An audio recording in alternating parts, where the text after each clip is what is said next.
10 है ना? चलो, क्योंकि पहले वाले में थोड़ा सा टाइम लगेगा तो इसीलिए नंबर ऑफ करंट अफेयर्स मैंने थोड़े से कम रखे हैं। जो फर्स्ट वाला है उसमें थोड़ा टाइम लगेगा क्योंकि उसको थोड़ा सा हमें डिटेल में करना है। ठीक है, ये जब भी कोई फॉरेस्ट से रिलेटेड न्यूज़ आती है तो पक्का एग्जाम्स के लिए वो तैयार रहती है, एग्जाम्स के लिए बहुत इंपॉर्टेंट हो जाती है। एनवायरनमेंट वैसे ही इतना इंपॉर्टेंट हो रखा तो एनवायरनमेंट रिलेटेड जितने भी न्यूज़ दिखेंगे वो अपने आप इंपॉर्टेंट हो जाती है। ठीक है, तो फर्स्ट न्यूज़ को थोड़ा सा ध्यान से करेंगे।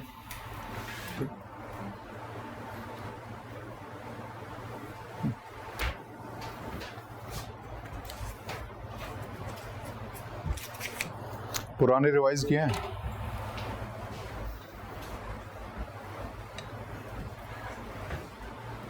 नहीं किया ना? क्या?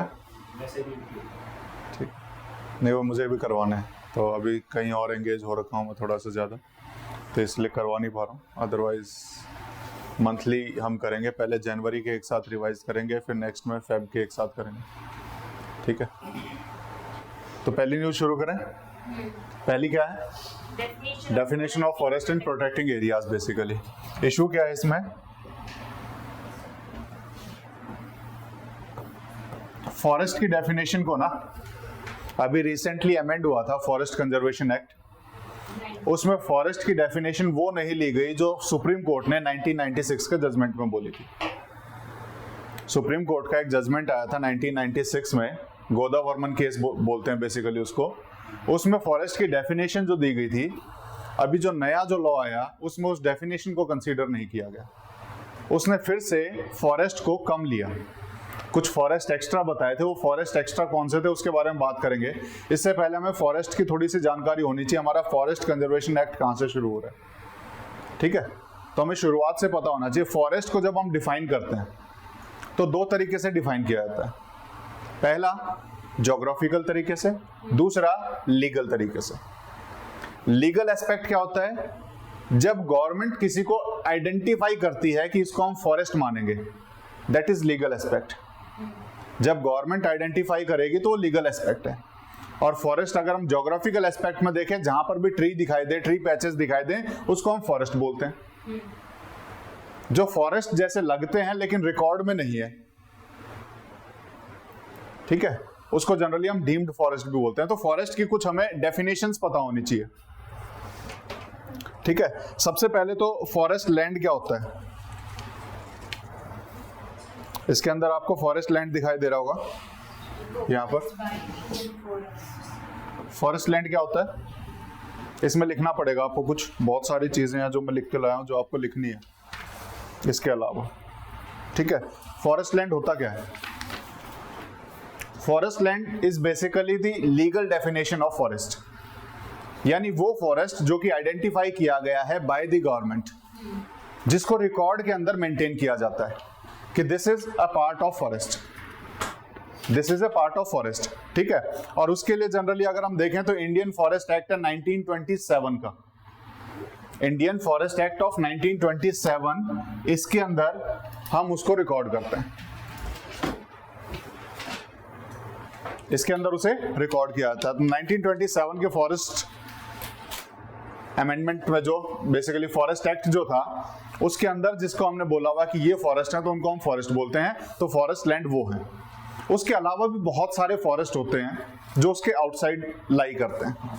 इसी फॉरेस्ट लैंड को अगर हम देखें तो अलग अलग हिसाब से डिवाइड किया जाता है। इसको डिवाइड करने के लिए जो सबसे इंपॉर्टेंट चीज हमें पता होनी चाहिए, कैनोपी कवर।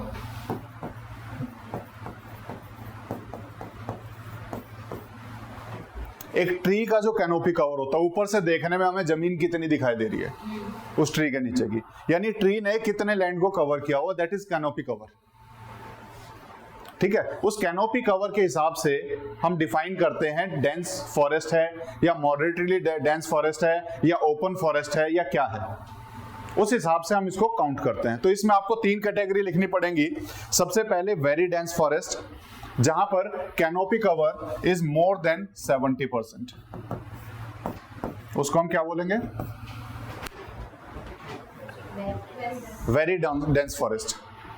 ठीक है। उसके बाद लिखो मॉडरेटली डेंस फॉरेस्ट, जहां पर tree cover remains between 40 to 70%। Tree cover 40 से 70% है तो क्या होगा, मॉडरेटली डेंस फॉरेस्ट। वहीं जब ट्री कवर या कैनोपी कवर 10 to 14% हो जाए, 10 to 14% में हम उसको ओपन फॉरेस्ट बोलते हैं।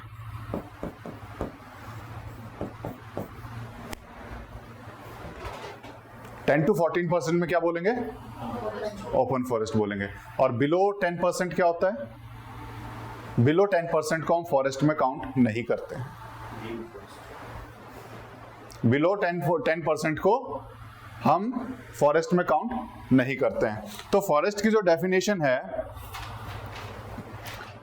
वो लिखो कि canopy density where a land where canopy density is more than 10%, where the canopy density is more than 10% and aggregate in an aggregate area of 1 hectare or more, aggregate area of 1 hectare or more।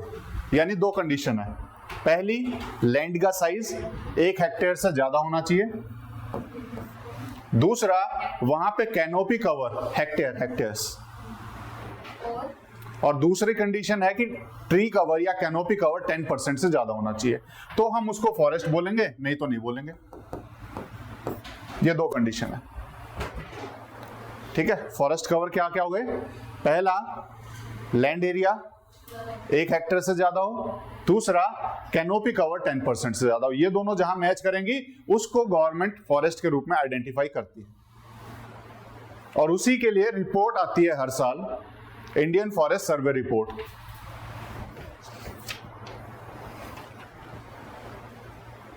India state of forest report है basically, ISFR बोलते हैं उसको, ISFR, India state of forest report. और ये हर 2 साल में निकलती है, India state of forest report हर 2 साल में आएगी। जो लेटेस्ट है वो हमें 2021 का डाटा बताती है। तो ISFR 2021 का डाटा हमारे पास है, India state of forest report 2021 का डाटा हमारे पास है। उसके हिसाब से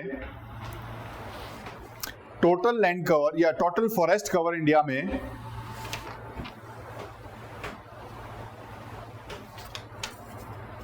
इसमें बेसिकली 2 चीजें आपको काउंट, मैं इसको डेफिनेशन में जाने से पहले एक और चीज कवर करूंगा। फॉरेस्ट कवर तो हमने देखा 1 हेक्टेयर से ज्यादा होना चाहिए, 10% से कैनोपी कवर ज्यादा होना चाहिए, उससे कम है तो हम उसे ट्री कवर काउंट करते हैं, उसे हम क्या कहते हैं, ट्री कवर। हाँ, ट्री कवर में काउंट हो जाएगा। तो इंडिया में total forest area, forest cover जो 10% से ज्यादा का है, दिस इज 21.7%। यहाँ नीचे लिखा होगा इसमें, ये तो आपको यहाँ पे मिल जाएगा, एक सेकेंड। 21.7 इसकी रिपोर्ट क्योंकि इंपॉर्टेंट हो जाती है, हमें पता होना चाहिए डाटा, तो इसको मैंने यही लिख दिया था, यहाँ आपको मिल जाएगा।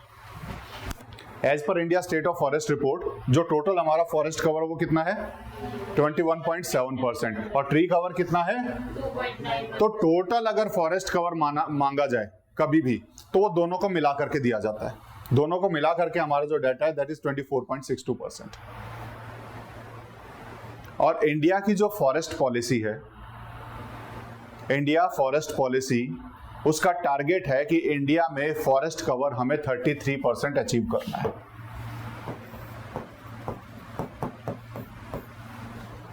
इंडिया में फॉरेस्ट कवर कितना अचीव करना है, 33% अचीव करना है।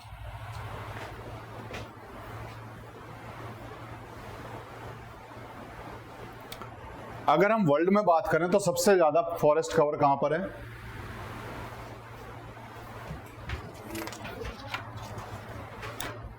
इसको 2 हिसाब से देखेंगे हम बेसिकली, लैंड एरिया के हिसाब से और परसेंटेज के हिसाब से। जब भी फॉरेस्ट कवर पूछा जाए तो दो हिसाब से काउंट होगा कि टोटल लैंड एरिया किसका ज्यादा है, या फिर परसेंटेज वाइज कि लैंड ही मान लो उसके पास 300 किलोमीटर की है, उसमें से डेंसिटी किसके पास ज्यादा है।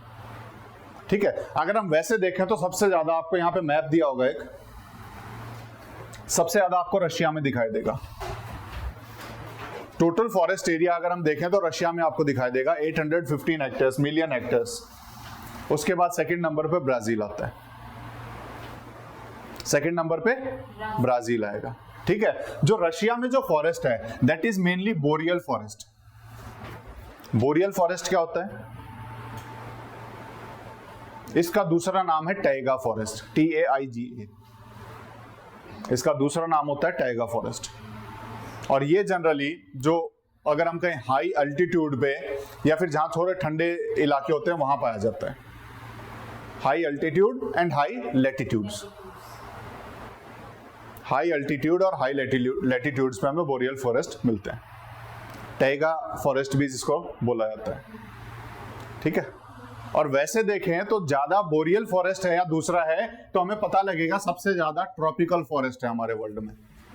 Tropical forest accounts for 45% of the total forest. Area wise country में हम देखेंगे तो क्या मिलेगा सबसे ज्यादा? रशिया। लेकिन हमें काउंट करना है परसेंटेज वाइज।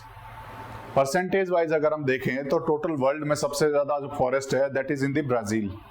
ब्राजील के अंदर है टोटल 59.4% फॉरेस्ट कवर। ब्राजील में कितना है?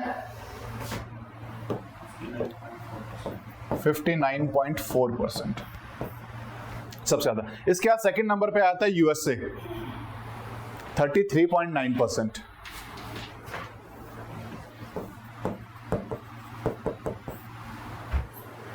इंडिया में कितना है? 24.62%। हमारे पड़ोसी का ही पता होना चाहिए, चाइना के पास इतना लैंड एरिया है तो चाइना के पास है 23%।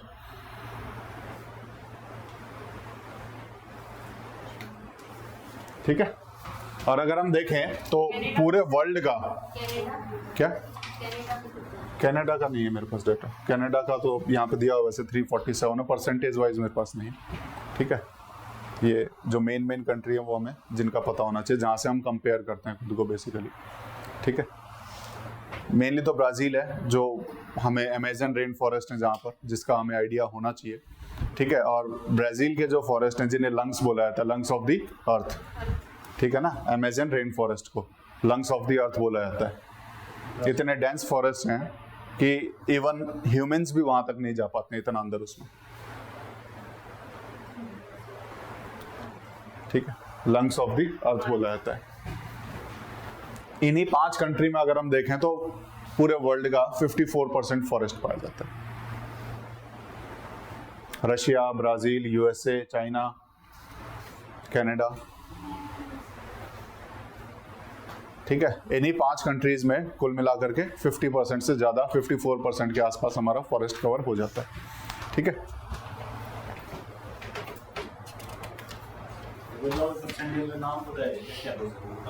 क्या चीज?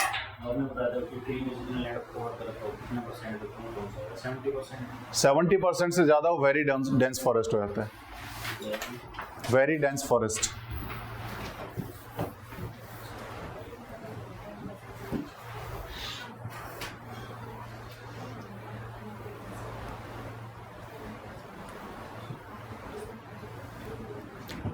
फोर्टी टू 70% में मॉडरेटली डेंस फॉरेस्ट होता है, MDF। Moderately, MODERATELY।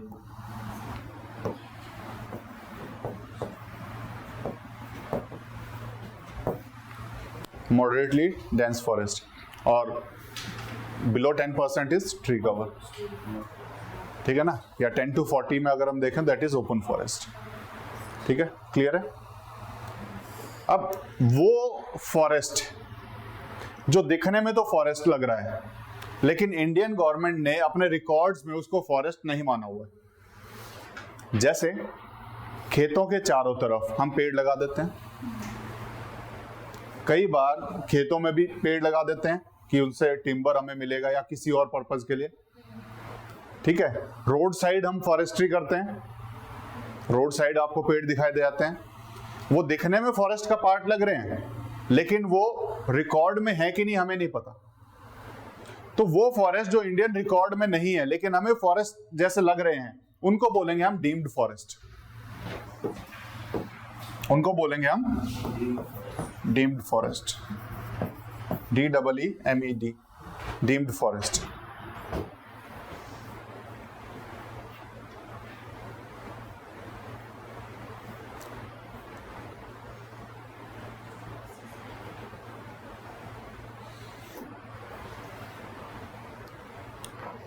ठीक है, इतनी कहानी पता होगी। अब हम चलते हैं हमारे फॉरेस्ट कंजर्वेशन एक्ट पे। फॉरेस्ट कंजर्वेशन एक्ट आया था 1980 में, यहां पे आपको दिखाई दे रहा है। फॉरेस्ट कंजर्वेशन एक्ट 1980 में आया था ताकि हम फॉरेस्ट को बचा सकें, टू कंजर्व द फॉरेस्ट। इसका मेन ऑब्जेक्टिव क्या था? To conserve the forest.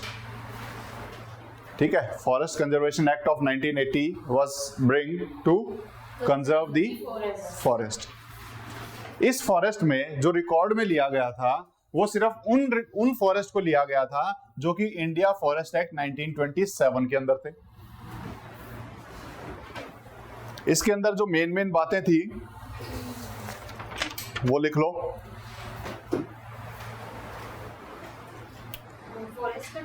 Forest conservation act 1980 की जो मेन जो फीचर्स थे इसके वो लिख लो।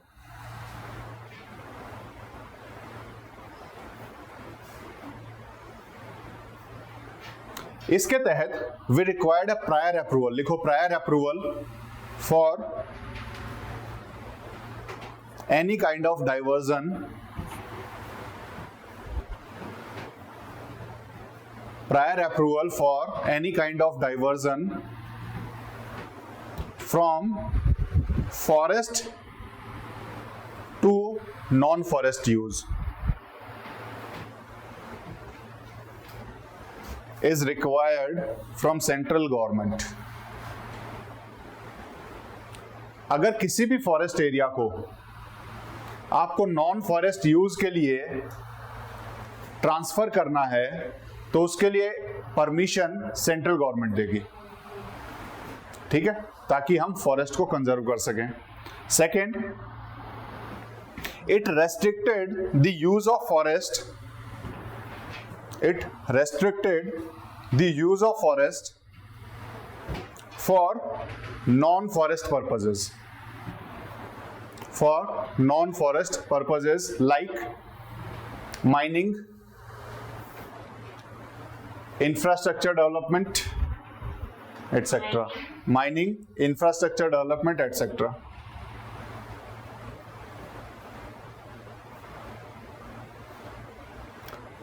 Third लिखो, it also provided for compensatory afforestation, compensatory COMPENSOTARY,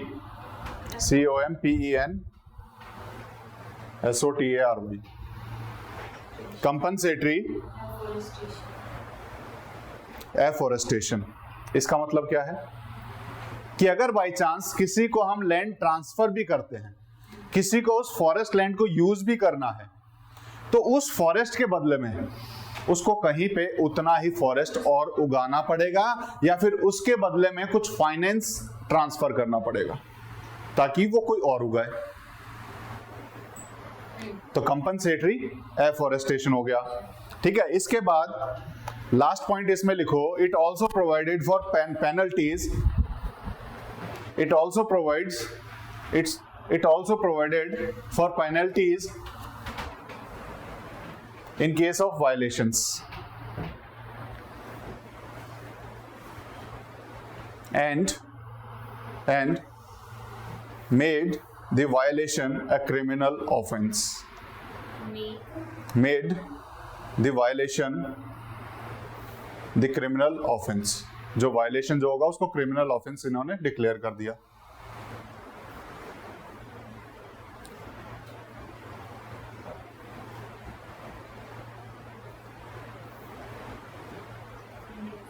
ठीक है।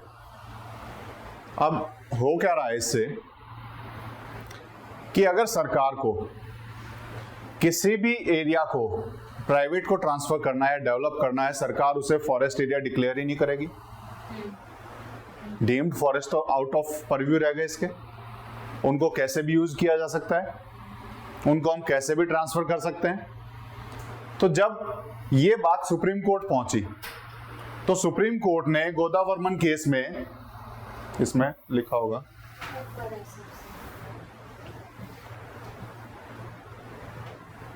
सुप्रीम कोर्ट में गोदावर्मन केस में 1996 में डीम्ड फॉरेस्ट को भी फॉरेस्ट की डेफिनेशन में इंक्लूड किया। 1996 में उन्होंने फॉरेस्ट की डेफिनेशन को एक्सपेंड किया और वो फॉरेस्ट जो डीम्ड फॉरेस्ट हैं उनको भी इसकी डेफिनेशन के अंदर ले आए कि आपको इन फॉरेस्ट को भी ट्रांसफर करना है तो आपको परमिशन चाहिए। हालांकि वो इंडियन गवर्नमेंट के हिसाब से फॉरेस्ट नहीं है, लेकिन सुप्रीम कोर्ट ने बोला जो डीम्ड फॉरेस्ट हैं, जिनको आपने रिकॉग्नाइज नहीं किया हुआ है but they are as good as the forest, तो आपको उनको ट्रांसफर करने के लिए भी प्रायर अप्रूवल चाहिए, कंपनसेटरी एफॉरेस्टेशन चाहिए, पेनल्टी लगेगी और आप उसको ट्रांसफर नहीं कर सकते। यानी फॉरेस्ट की डेफिनेशन एक्सपेंड हो गई। इससे फर्क क्या पड़ा? इससे फर्क बहुत सारी चीजें पड़ी। तो इसके इंप्लीकेशंस लिखो। इश्यूज जो इस सुप्रीम कोर्ट जजमेंट की वजह से आए। पहला, state started notifying deemed forest,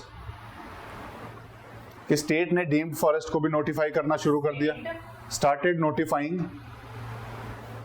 deemed forest, कि ये डीम्ड फॉरेस्ट है, उन्होंने नोटिफाई करना शुरू कर दिया। Second, delay in forest clearances. अगर डेवलपमेंट प्रोजेक्ट कोई भी शुरू करना है तो फॉरेस्ट क्लियरेंसेस और स्ट्रिक्ट हो गए। वहां पर जहां पर हल्का सा भी किसी को मना करना, वहां 2 पेड़ लगा के आ जाएगा रात में। डिले इन फॉरेस्ट क्लियरेंसेस, ठीक है। अगर किसी से दुश्मनी है कि इसकी इंडस्ट्री नहीं लगने देनी, तो रात में जाके 2 पेड़ वहां से कहीं से उखाड़ के लगा दिया और बोले यहां तो फॉरेस्ट है, ठीक है। तो delay in forest clearances. Then उसके बाद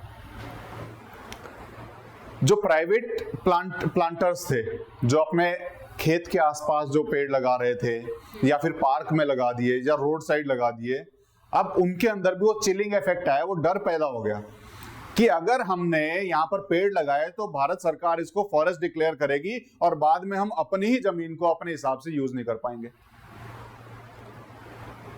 तो क्या होगा? It instilled fear among private planters. It instilled, INSTILLED, instilled fear among private planters.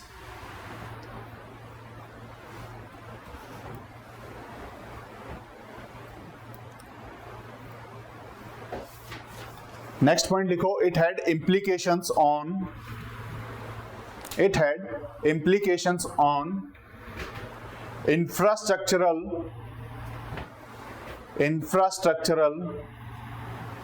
and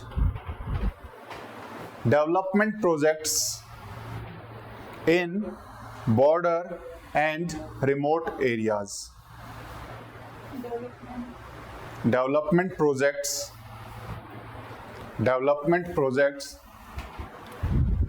in border and remote areas. अब हमारी जो बाउंड्री है, एक तरफ चाइना बैठा हुआ है, एक तरफ पाकिस्तान बैठा हुआ है, वहां पे वो अपनी साइड तो डेवलप कर सकते हैं, लेकिन हमारा जो बाउंड्री एरिया है वो हिमालयन रीजन है, फॉरेस्ट एरिया है। वहां पर हम चाह कर भी अब डेवलपमेंट काम नहीं कर सकते। इसकी वजह से वहां पर वो डेवलपमेंट का जो करना है, जो रोड बनानी है ताकि आर्मी को जल्दी से पहुंचाया जा सके, वहां के विलेजेस को हम सपोर्ट पहुंचा सके, वो काम रुक जाएगा इसकी वजह से।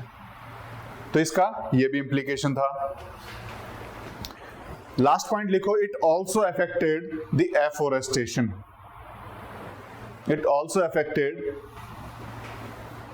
The afforestation process. एफोरेस्टेशन होता क्या है?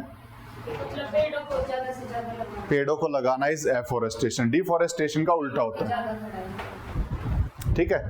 तो it also affected the afforestation. अब पेड़ कौन लगाएगा? डर के मारे कि कहीं इसको फॉरेस्ट ना डिक्लेयर कर दिया जाए। क्लियर है? ठीक है। तो ये इश्यूज आए।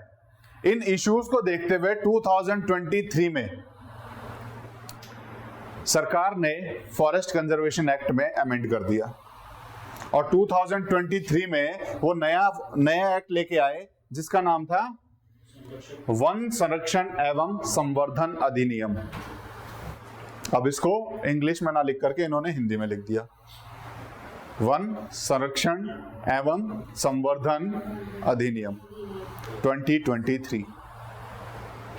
अब हुआ क्या, जब इन्होंने ये नया एक्ट लेकर आए, इसकी डेफिनेशन में कुछ चेंज किए फॉरेस्ट लैंड की।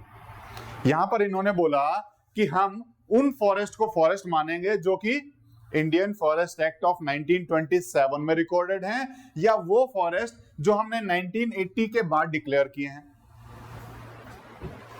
या फिर वो फॉरेस्ट जो 1980 के बाद डिक्लेयर किए हैं। लेकिन इसमें उन फॉरेस्ट को एग्जेम्प्ट कर दिया जो 1996 से पहले हमने नॉन फॉरेस्ट पर्पस के लिए डाइवर्ट कर दिए थे।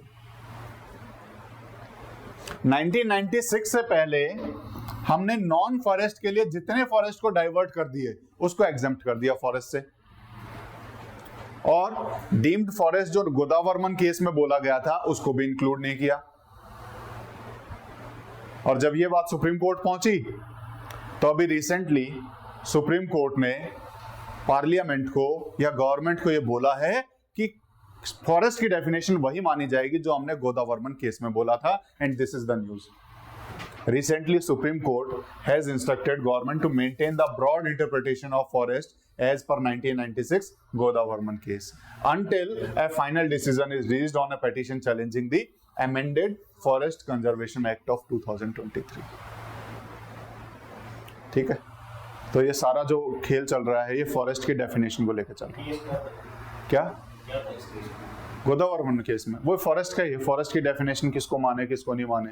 हो सकता है कि किसी की फॉरेस्ट है, वो एनवायरमेंटलिस्ट बहुत होते हैं, ठीक है ना, एनवायरमेंटलिस्ट कोई भी पहुंच जाएगा कि यहाँ पर ये फॉरेस्ट है और इसको नॉन फॉरेस्ट में यूज किया जा रहा है, तो उस टाइम पे फिर सरकार आएगी बोलेगी कि ये देखो ये तो हमारी रिकॉर्ड में ही नहीं है। तो रिकॉर्ड में नहीं है तो फिर सुप्रीम कोर्ट क्या बोलेगा कि रिकॉर्ड में लेके आओ। लाएं कैसे? तो सुप्रीम कोर्ट ने बताया इसको डीम्ड फॉरेस्ट बनाओ, है ना। तो ये बेसिकली इसका सारी कहानी थी।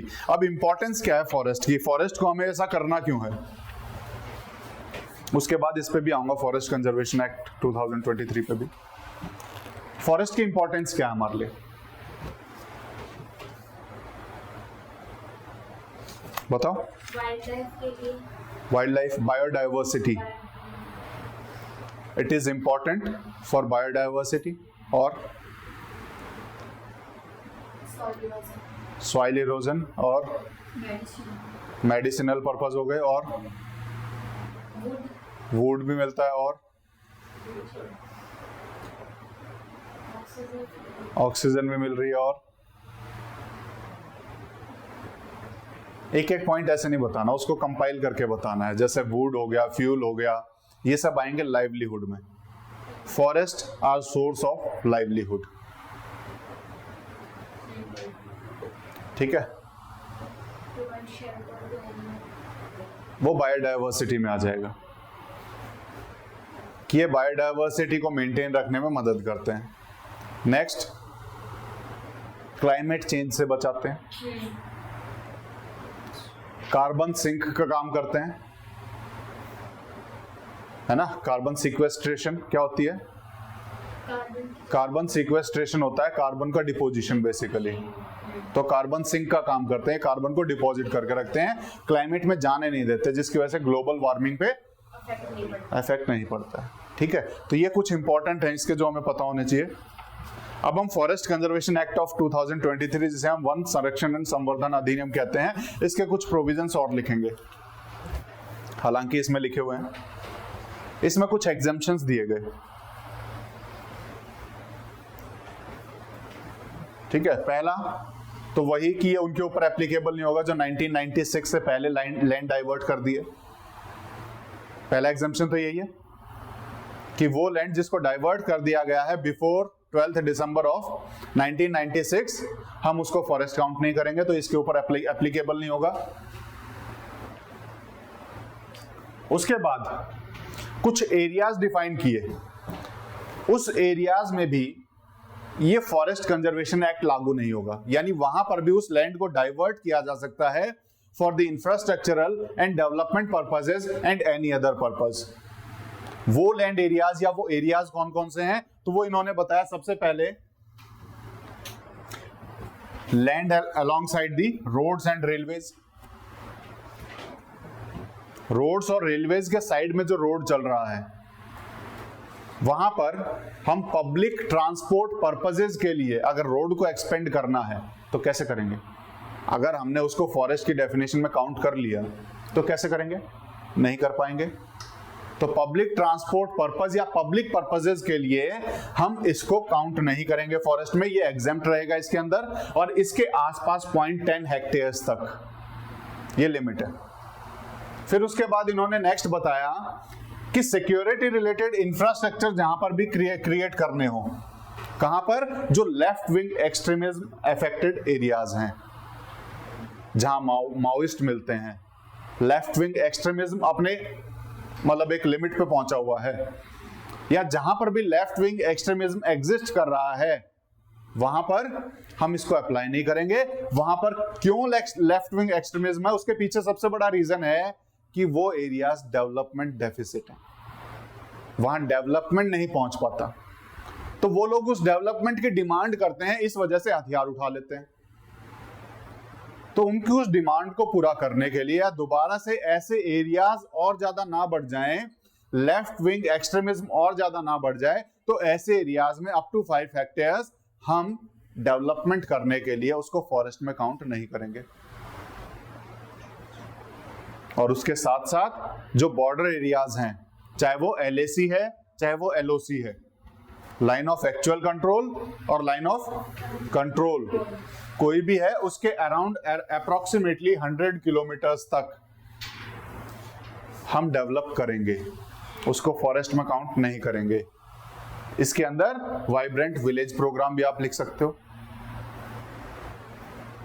वाइब्रेंट विलेज प्रोग्राम कौन सा था? जो बॉर्डर एरियाज पे जो विलेज है उन्हें डेवलप करना है। जो बॉर्डर एरियाज पे जो लोग होते हैं वो क्या काम करते हैं? इन्फिल्ट्रेशन को रोकते हैं, उधर से आने वाले लोगों के ऊपर नजर रखते हैं। अगर वही वहां सर अगर कहीं माइग्रेशन होना शुरू हो जाए तो नजर कौन रखेगा? अगर उनको वहीं रोकना है तो वहां पर उनको डेवलपमेंट देना पड़ेगा, नौकरी उन्हें देनी पड़ेगी। कैसे देंगे? वहां डेवलपमेंट करके। तो इसीलिए वाइब्रेंट विलेजेस प्रोग्राम आया था। ठीक है, देन उसके बाद एक और एग्जम्पशन है यहां पर कि हम कुछ चीजों को परमिशन देंगे। क्या क्या? अगर जू बनाना है, हमें इको टूरिज्म फैसिलिटीज क्रिएट करनी है, हमें सर्वे करना है, हमें कंजर्वेशन करना है, इन सब एक्टिविटीज को हम अलाउ करेंगे। सिल्वीकल्चर क्या होता है? सिल्वीकल्चर दिखाई देगा यहाँ, क्या होता है? Conservation and management of forest and woods, silviculture होता है। Conservation and management of woods and timbers जो भी होता है, दैट इज सिल्वीकल्चर।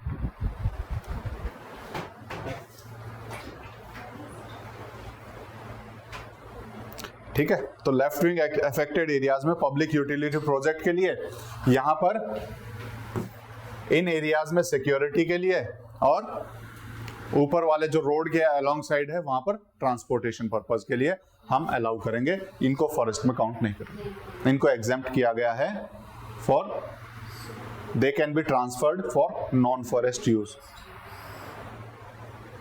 ठीक है, अदरवाइज हमें फॉरेस्ट को कंजर्व करना है। क्यों करना है? क्योंकि हमारा नेशनली डिटरमिन्ड कंट्रीब्यूशन में टारगेट है। एनडीसी क्या होते हैं? अभी मैंने एक शब्द बोला NDC, sorry NDC. Nationally determined contribution क्या होता है?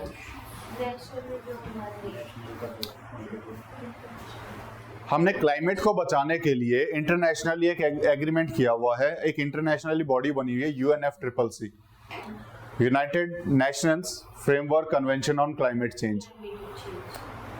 कब बना था? 1992 में। उसके बाद हर साल उसकी एक मीटिंग होती है जिसे हम COP के नाम से जानते हैं, कॉन्फ्रेंस ऑफ पार्टीज।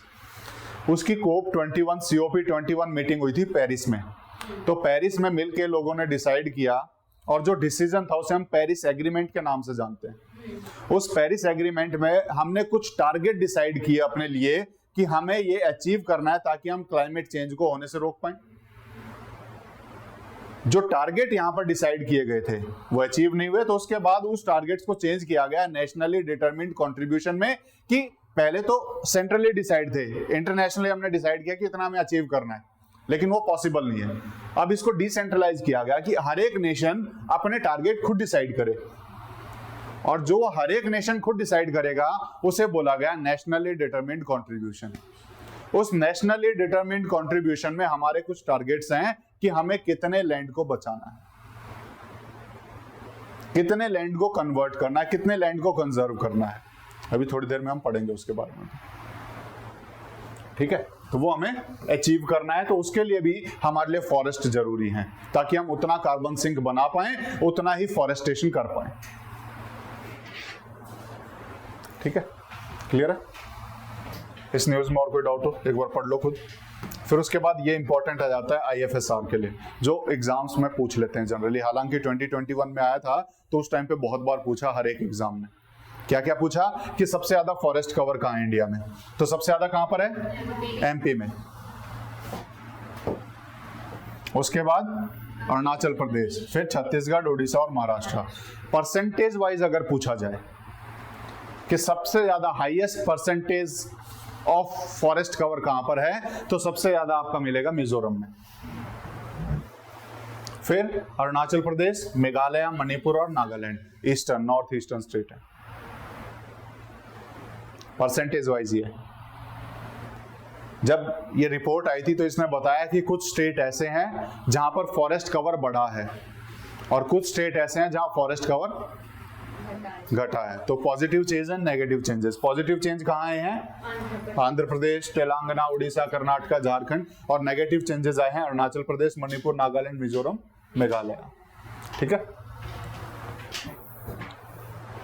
क्लियर है? और जी ये इतना बढ़ा, हमने यहाँ पर अराउंड 1524 हेक्टेयर्स ऑफ लैंड हमने ऐड की फॉरेस्ट में। उसके लिए अगर हम कहें तो इंडिया का रिकॉग्निशन देखें तो इंडिया पूरे वर्ल्ड में नंबर 3 पे था जिन्होंने नेट गेन किया है फॉरेस्ट कवर में।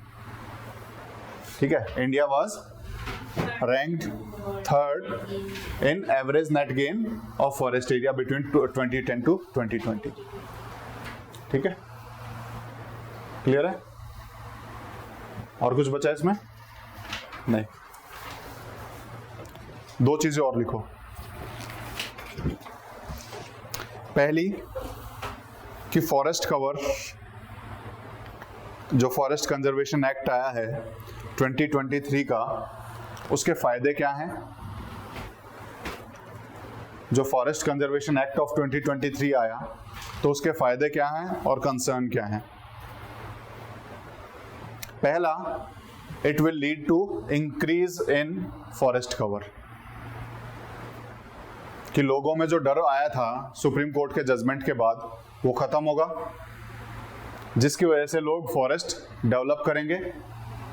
तो it will lead to increase in forest cover. Second, it will help in creating carbon sink and achieving NDC targets. It will help in creating carbon sink and achieving NDC targets. Achieving NDC targets, nationally determined contribution targets. ठीक है, third लिखो, सिर्फ words लिख सकते हो, जरूरी नहीं है पूरा सेंटेंस लिखना। बॉर्डर सिक्योरिटी उसके लिए इंपॉर्टेंट है, क्योंकि बॉर्डर सिक्योरिटी में हमने 100 किलोमीटर तक अलाउ किया है ना, तो बॉर्डर सिक्योरिटी के लिए जरूरी हो गया, तो वो उसमें वहां हेल्प करेगा। उसके अलावा कनेक्टिविटी और इंफ्रास्ट्रक्चर डेवलपमेंट में, next point, connectivity and infrastructure, क्योंकि उसके लिए भी हमने एग्जेम्पशंस दिए हुए हैं इसमें, तो उसमें भी हेल्प करेगा। और फिर उसके साथ साथ livelihood of forest dependents, livelihood of forest dependents, वहां पर भी हेल्प करेगा। ठीक है, कुछ कंसर्न्स भी हैं, इश्यूज लिख लो, कंसर्न्स लिख लो related to forest conservation act of 2023। ठीक है, क्योंकि लेटेस्ट आया तो इसके चांसेस बढ़ जाते हैं इसके क्वेश्चन आने के, तो इसलिए इसके बारे में कंप्लीट जानकारी होनी चाहिए। ठीक है, तो इसके इश्यूज लिखो। पहला लिखो, it narrowed down the definition of forest, narrowed down definition of forest which is against the Supreme Court judgment, is against the Supreme Court judgment.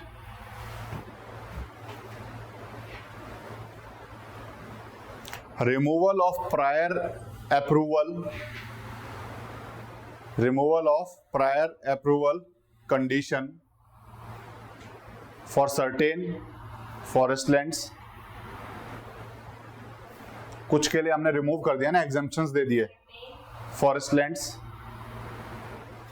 हमने एग्जेम्प्ट किया ना कुछ को, कि वहां पर परमिशन नहीं चाहिए, तो वो कंसर्न है, एनवायरनमेंट के लिए कंसर्न हो जाता है। देन उसके बाद फ्रेजाइल इकोसिस्टम्स, फ्रेजाइल FRA,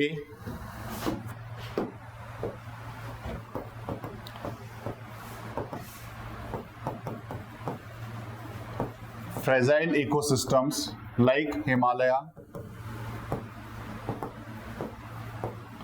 यहां पर ही तो सबसे ज्यादा बॉर्डर एरियाज है ना, तो इसको अफेक्ट करेगा सीधा सीधा।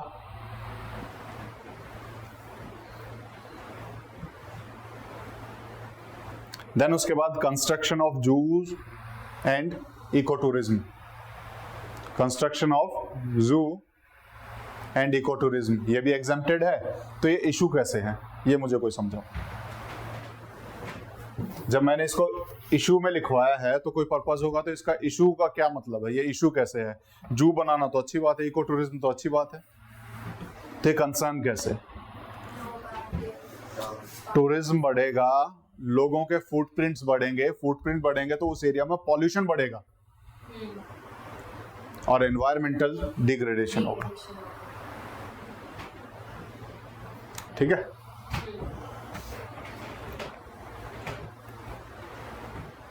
जब हम किसी को भी नेशनल पार्क और ये सब डिक्लेयर करते हैं तो हम उन चीजों को बोलते हैं प्रोटेक्टेड फॉरेस्ट या फिर रिजर्व फॉरेस्ट, है ना।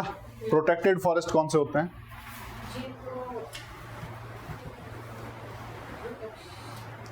अगर हम लेवल ऑफ प्रोटेक्शन की बात करें या फिर रेस्ट्रिक्शंस की बात करें तो रिजर्व फॉरेस्ट में रेस्ट्रिक्शंस ज्यादा होते हैं, प्रोटेक्टेड फॉरेस्ट में रेस्ट्रिक्शंस कम होते हैं। वहां पर ह्यूमन एक्टिविटीज अलाउड हैं, रेस्ट्रिक्टेड या रिजर्व फॉरेस्ट में कम होते हैं। तो इन दोनों को एक एक लाइन में अगर हम लिखना चाहें तो लिख सकते हैं। रिजर्व फॉरेस्ट को लिख लो, reserve forest are those forest where all activities are prohibited, reserve forest are those forest where all activities are prohibited unless permitted, where all activities are prohibited unless permitted। protected forest को लिख लो, all activities are permitted unless prohibited, all activities are permitted unless prohibited. यानी protected forest वो है जहां पर सारी activities allowed हैं, जब तक कि किसी लॉ या एक्ट के द्वारा ये ना कहा गया हो कि यहां पर ये मत करो। रिजर्व में उल्टा होता है कि वहां पर सभी कुछ बैन है, जब तक कि स्पेशली परमिशन देके गवर्नमेंट ना बोले कि यहां पे ये अलाउड है। ठीक है, तो level of protection is high in protected areas या प्रोटेक्टेड फॉरेस्ट। ठीक है, कुछ ग्लोबल लेवल पे भी कुछ इसके लिए अलायंस हुए हैं, कोई एग्रीमेंट हुए हैं, तो एक दो पता होने चाहिए। तो सबसे पहले इसके में लिखो Bonn challenge, BONN, Bonn challenge, BONN, Bonn challenge, BONN, BOON नहीं, BONN, हाँ, बॉन चैलेंज। बॉन चैलेंज किस लिए है? बॉन चैलेंज है basically for restoring degraded and deforested land, for restoring degraded and deforested land.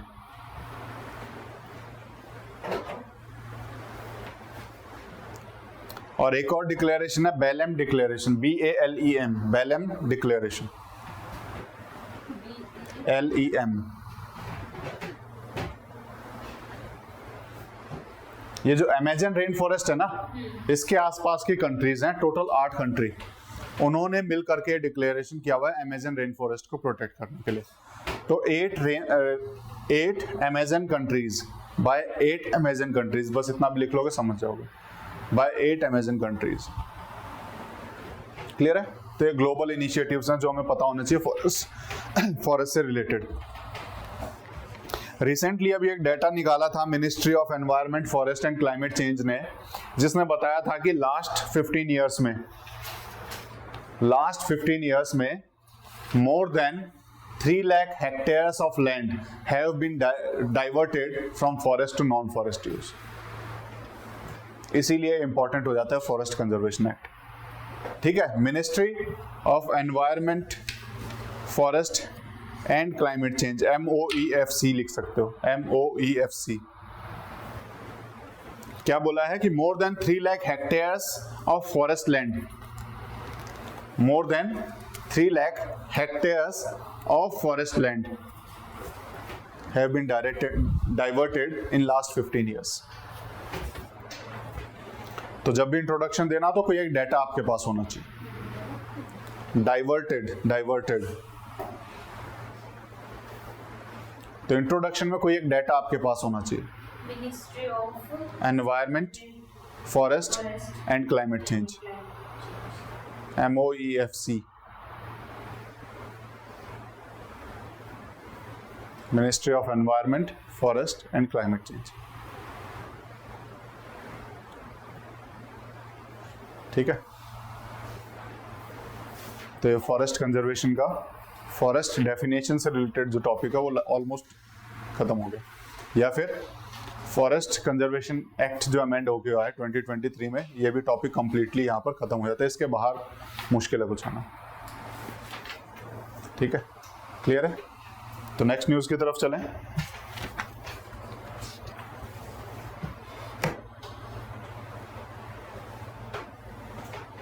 Next news क्या है?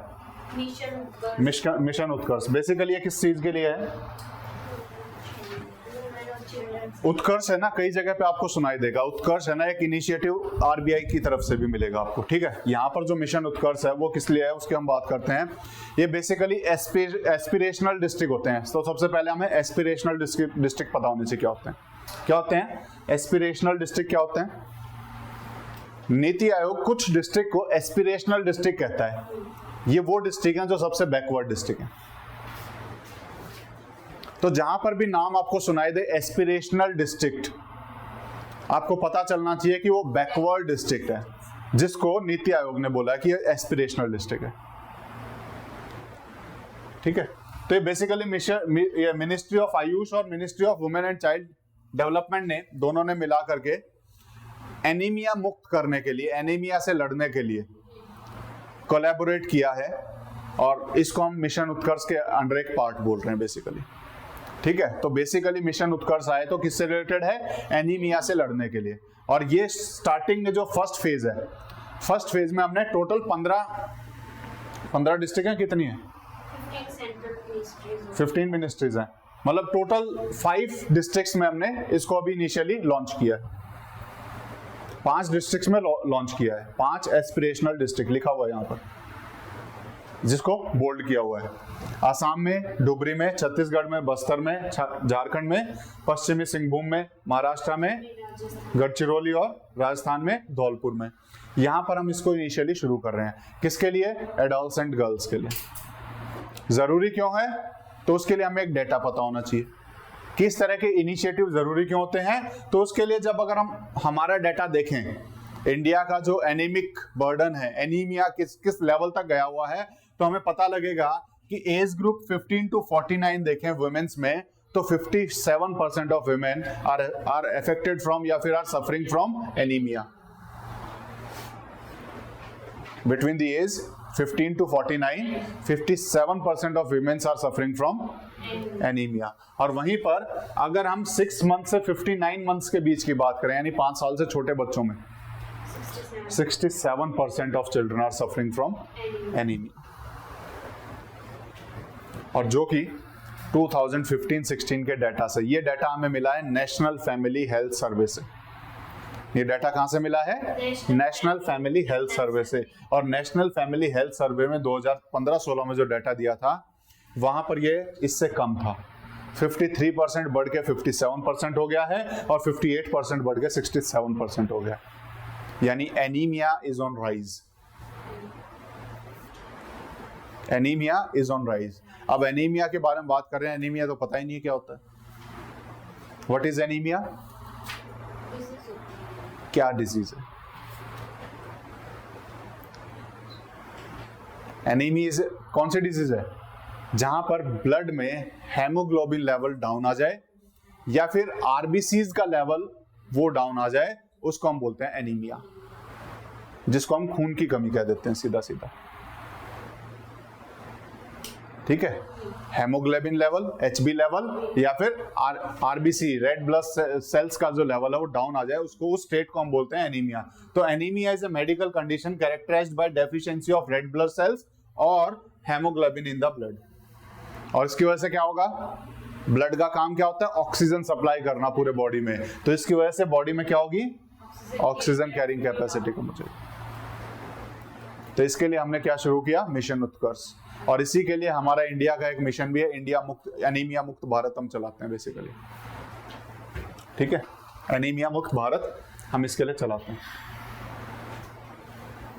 एनीमिया होता किस किस चीज से? एनीमिया कब कब होता है? तो बेसिकली आपके जब रेड ब्लड सेल्स में डिसऑर्डर्स आ जाएं, या फिर डेफिशिएंसी हो बहुत सारे न्यूट्रिशंस की, उसमें से आयरन मेन है, आयरन की डेफिशिएंसी की वजह से एनीमिया होता है। उसके साथ साथ आपका फोलेट हो गया, विटामिन B12 हो गया, विटामिन ए हो गया, इनकी वजह से भी होता है। ठीक है, देन उसके बाद क्रोनिक डिजीजेस की वजह से भी एनीमिया हो सकता है। ठीक है, देन उसके बाद मेंस्ट्रुएशन जब हैवी हो जाए तब उस टाइम पे भी हो सकता है, या फिर HIV की वजह से भी हो सकता है और पैरासाइटिक इन्फेक्शन की वजह से भी हो सकता है। ये एनीमिया के कुछ रीजंस हैं। ठीक है, तो करें क्या? कैसे इसको ठीक करें?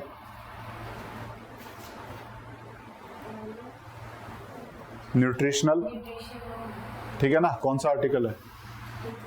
आर्टिकल 40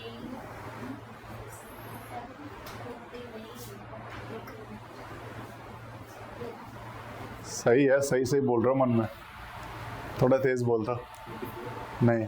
44 यूनिफॉर्म सिविल कोड है। 48 का उसके लिए एनुअल सर्वेंट। हाँ, और 46 47 बोल रहे थे और बहुतों ने बोला था। ठीक है, ठीक है, तो उसमें न्यूट्रिशन लेवल इम्प्रूव करो। ठीक है, आयरन की कमी को पूरा करने के लिए हमें दवाइयाँ जो है बांटनी चाहिए, हमें हमारा हेल्थ सिस्टम इम्प्रूव करना पड़ेगा। ठीक है, अवेयरनेस। ठीक है, तो ये सारी चीज़ें हैं इसमें। क्लियर है? चलो, अब अगला है grow portal. Basically grow portal भी और ग्रो रिपोर्ट भी है। किसने दी है? सबसे पहले तो नीति आयोग।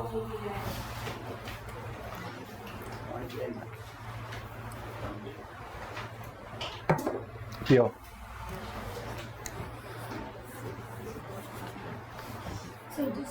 उसमें से क्या क्या करना है? सारा ही करना है। मतलब उसमें कुछ समझ में नहीं आ रहा। ये तो हो गया, ठीक है, इसके मतलब आर्टिकल याद हो गए और ये कैसे ली जाती है, कैसे लॉस की जाती है, ये हो गया। OCI ये किसी को मिलती है, ये हो गया। बस इतना काफी है या और नहीं। कुछ है? अभी रिसेंटली न्यूज़ में चल रहा है सिटीजनशिप अमेंडमेंट एक्ट, वो मोस्ट इम्पॉर्टेंट है अभी, ठीक है। और वो चल रहा है तो सिटीजनशिप अपने आप एग्जाम्स के लिए इम्पोर्टेंट हो जाता है, तो चैप्टर पहले इम्पोर्टेंट हो गया, ठीक है। उसमें सबसे ज़्यादा इम्पोर्टेंट है सिटीजनशिप अमेंडमेंट एक्ट 2019। लिखवाऊंगा उसके बारे में, टेंशन मत लो, ठीक है। जो इम्पोर्टेंट चीज़ है, लेकिन जो फंडामेंटल राइट के जो केस है ना वो नहीं हो रहे। क्यों, कहाँ दिक्कत आ रही है? पता नहीं, सारे मिक्सअप हो रखे हैं। कौन से में मिक्सअप हुआ? पता ही नहीं। वो स्लाइड तो मैंने शेयर की हुई है ग्रुप में, मैंने शेयर की है वो सारी।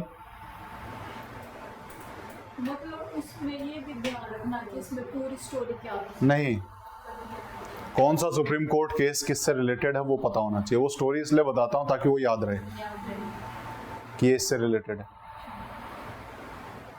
ठीक है।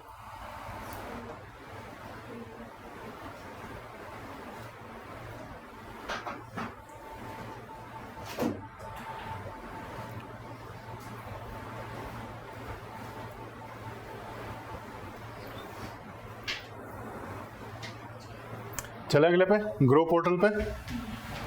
क्या कहता है ग्रो पोर्टल? नीति आयोग ने ये पोर्टल भी जारी किया और इसके लिए रिपोर्ट भी जारी करता है। इसका मेन ऑब्जेक्टिव जो है greening and restoration of wasteland with agro forestry. तो इसका ऑब्जेक्टिव है एग्रो फॉरेस्ट्री को और ज्यादा डेवलप करना, उसको ऊपर ध्यान देना। क्यों देना है? ताकि वेस्टलैंड को हम इंप्रूव कर सकें, उसको रिस्टोर कर सकें, उसको ग्रीनिंग कर सकें।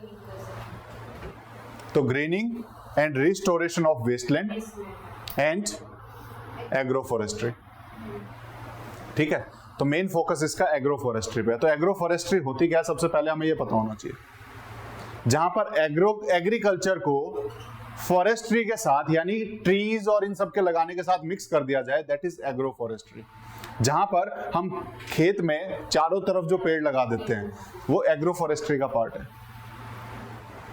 जहां पर हम एग्रीकल्चर में ही फॉरेस्ट्री इंक्लूड कर देते हैं, दैट इज एग्रो फॉरेस्ट्री। तो एग्रो फॉरेस्ट्री क्या है? एग्रो फॉरेस्ट्री इज, नीचे लिखा होगा, agroforestry is a land use management system that combines trees and shrubs with the crops and livestock। जहां क्रॉप्स और लाइवस्टॉक के साथ हम ट्रीज और shrubs को मिक्स कर देते हैं, दिस इज एग्रोफॉरेस्ट्री, ठीक है। तो ये जरूरी क्यों है? उसके लिए अभी जो थोड़ी देर पहले मैं बात कर रहा था एनडीसी की, वो पता होना चाहिए, नेशनली डिटरमिन्ड कॉन्ट्रीब्यूशंस।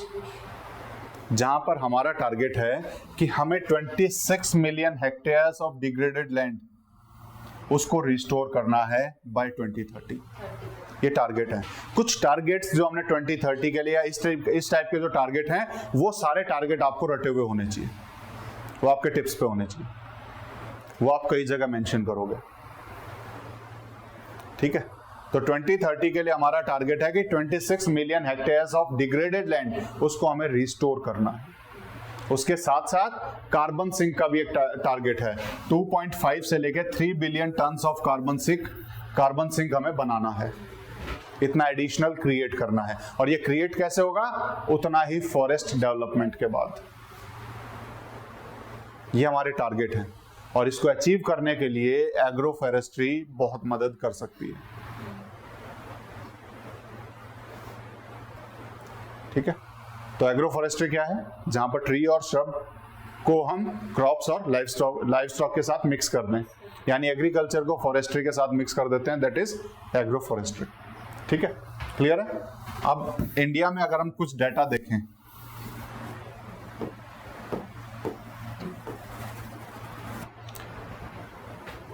इंडिया में अप्रोक्सीमेटली 55.6 या 55.7 मिलियन हेक्टेयर्स ऑफ लैंड है वो वेस्ट लैंड है, जो कि टोटल इंडिया की ज्योग्राफिकल लैंड का अराउंड 17% है। तो 17% लैंड हमारी वेस्ट लैंड बन चुकी है। वेस्ट लैंड वो लैंड होती है जहां पर हम कुछ नहीं उगा रहे हैं, जिसे हम बैरन लैंड बोल देते हैं। तो वेस्ट लैंड वो लैंड्स हैं जहां पर हम कुछ नहीं उगा रहे हैं। तो अप्रोक्सीमेटली 17% ऑफ द लैंड हम यूज ही नहीं कर रहे।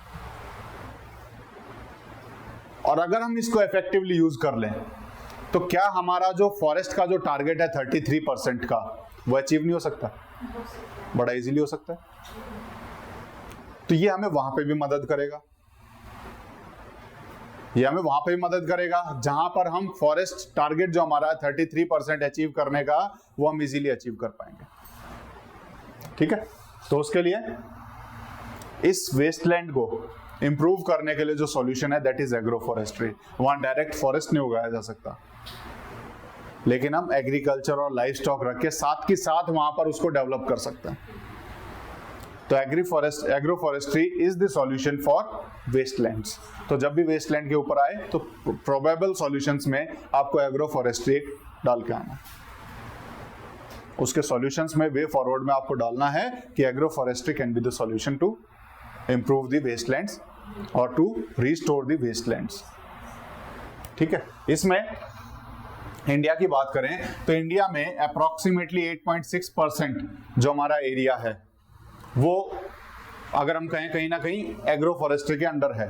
उसके अलावा बहुत सारे एरिया ऐसा है जो सूटेबल है फॉर एग्रो फॉरेस्ट्री लेकिन हम यूज नहीं कर रहे, और बहुत सारा एरिया ऐसा है जो माइल्डली सूटेबल है, यानी थोड़ा बहुत सूटेबल है। जो हाईली सूटेबल है दैट इज अराउंड 6% और जो मॉडरेटली सूटेबल है दैट इज अराउंड 4%। ठीक है, उसके लिए यहाँ पर एक चार्ट दिखाई देगा आपको, जो जहां पर एक ग्रीन दिखाई दे रहा है वो हाईली सूटेबल है, वहां वेस्टलैंड है लेकिन हम उसको एग्रो फॉरेस्ट्री में यूज कर सकते हैं। आप देखेंगे यहाँ कंसंट्रेशन कितना है ग्रीन का, ये एरिया पूरा यहाँ पे अगर हम देखें तो वैसे तो डेजर्ट है एरिया, ये हमारा सबसे ज्यादा सूटेबल है अगर यहाँ पानी पहुंच जाए तो। ठीक है, यहाँ पर ये एरिया, ये जहां जहां ग्रीन है, जहां जहां लाइट ग्रीन है दैट इज मॉडरेटली सूटेबल। ठीक है, तो यहां से अगर हम देखेंगे तो सबसे ज्यादा सूटेबल यहां लिखे होंगे लार्ज साइज स्टेट में आपका राजस्थान, मध्य प्रदेश और तेलंगाना, ये हाईली सूटेबल एरियाज में। और स्मॉल स्टेट्स में अगर हम देखें तो जम्मू कश्मीर, मणिपुर और नागालैंड। ठीक है, यहां पर हम एग्रो फॉरेस्ट्री को बहुत हाई लेवल पे शुरू कर सकते हैं ताकि हम अपने एनडीसीज को अचीव कर सकें, क्लाइमेट चेंज में मदद कर सकें उसको रोकने में, ग्लोबल वार्मिंग को रोक सकें, कार्बन सिंक क्रिएट कर सकें। ठीक है, क्लियर है? इसके लिए हमें पॉलिसी भी चाहिए, सिर्फ इंटेंशन से काम नहीं चलेगा। तो पॉलिसी हमने कोई बनाई है कि नहीं बनाई है? तो हमने बनाई हुई है national agro forestry policy of 2014, जिसका एम क्या है? To enhance the productivity, profitability and sustainability of agro ecological land use system. ठीक है, तो नेशनल एफॉरेस्टेशन या फिर एफॉरेस्ट्री पॉलिसी ऑफ 2014 पॉलिसीज में भी आपको एक आधी चीज पता होनी चाहिए।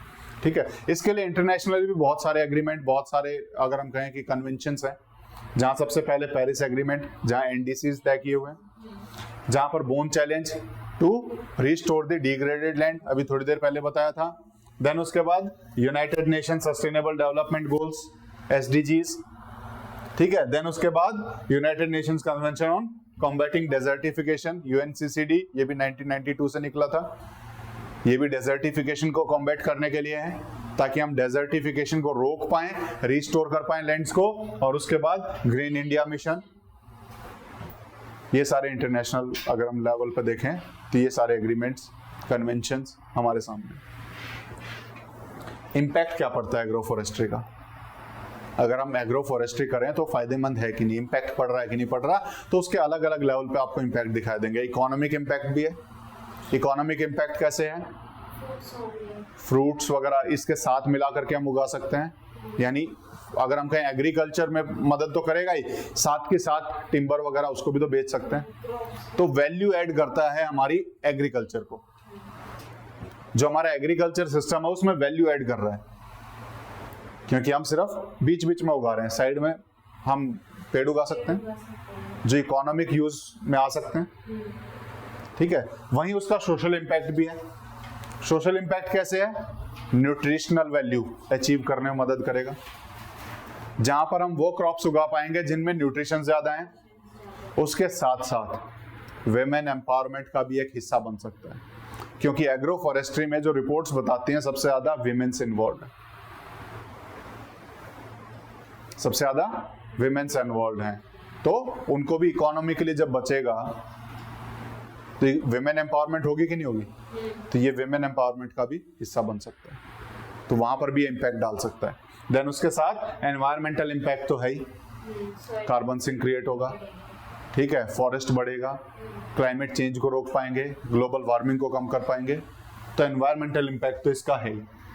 सॉइल फर्टिलिटी, न्यूट्रिएंट साइकिल, इन सब में मदद करता है। ठीक है, ये भी उसी के साथ और भी यूज हम देखें, वाटर यूज एफिशिएंसी बढ़ जाती है। देन उसके बाद बायोमास एनर्जी का ये एक सोर्स है, बायोडाइवर्सिटी को प्रमोट करता है।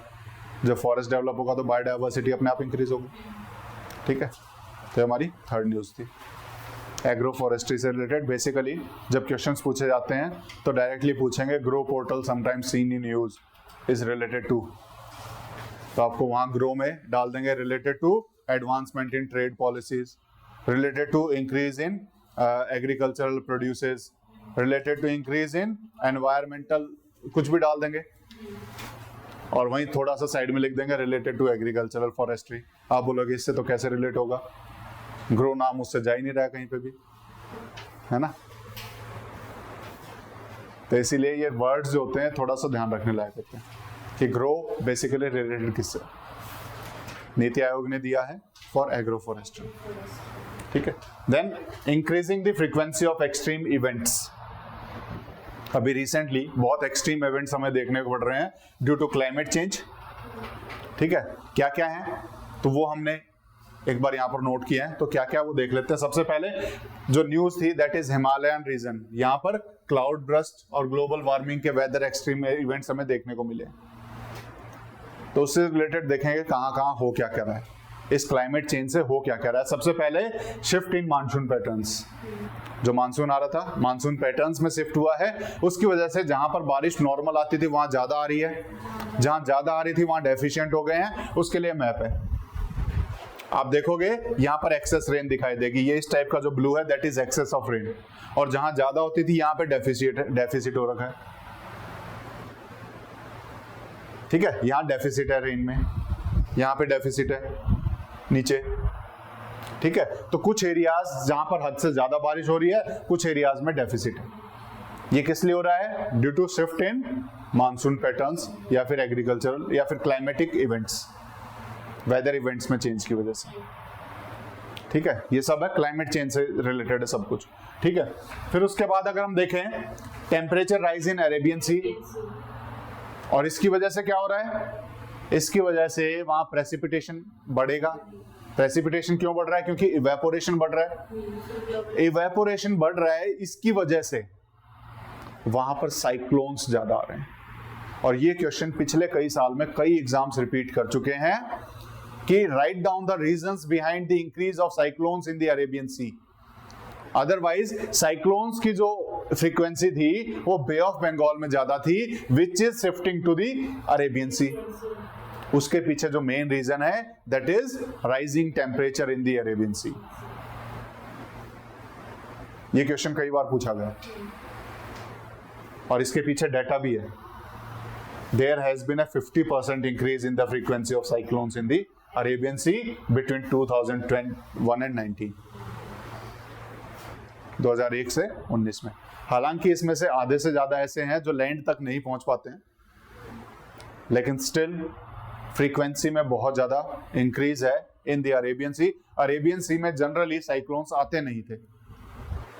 साइक्लोन्स के लिए कुछ कंडीशंस चाहिए होती हैं जो हम ज्योग्राफी में पढ़ेंगे कि 27% से ज्यादा टेम्परेचर चाहिए, वहाँ सैलिनिटी डिफरेंस होना चाहिए, बहुत सारे फैक्टर्स हैं। वो फैक्टर्स अब प्रमोट कर रहे हैं अरेबियन सी में भी साइक्लोन्स को, और जिसमें major factor is rise in temperature. और इस राइज इन टेम्परेचर की वजह से मानसून पे भी इफेक्ट पड़ रहा है। मानसून आता है इंडिया में ड्यू टू टेम्परेचर डिफरेंस।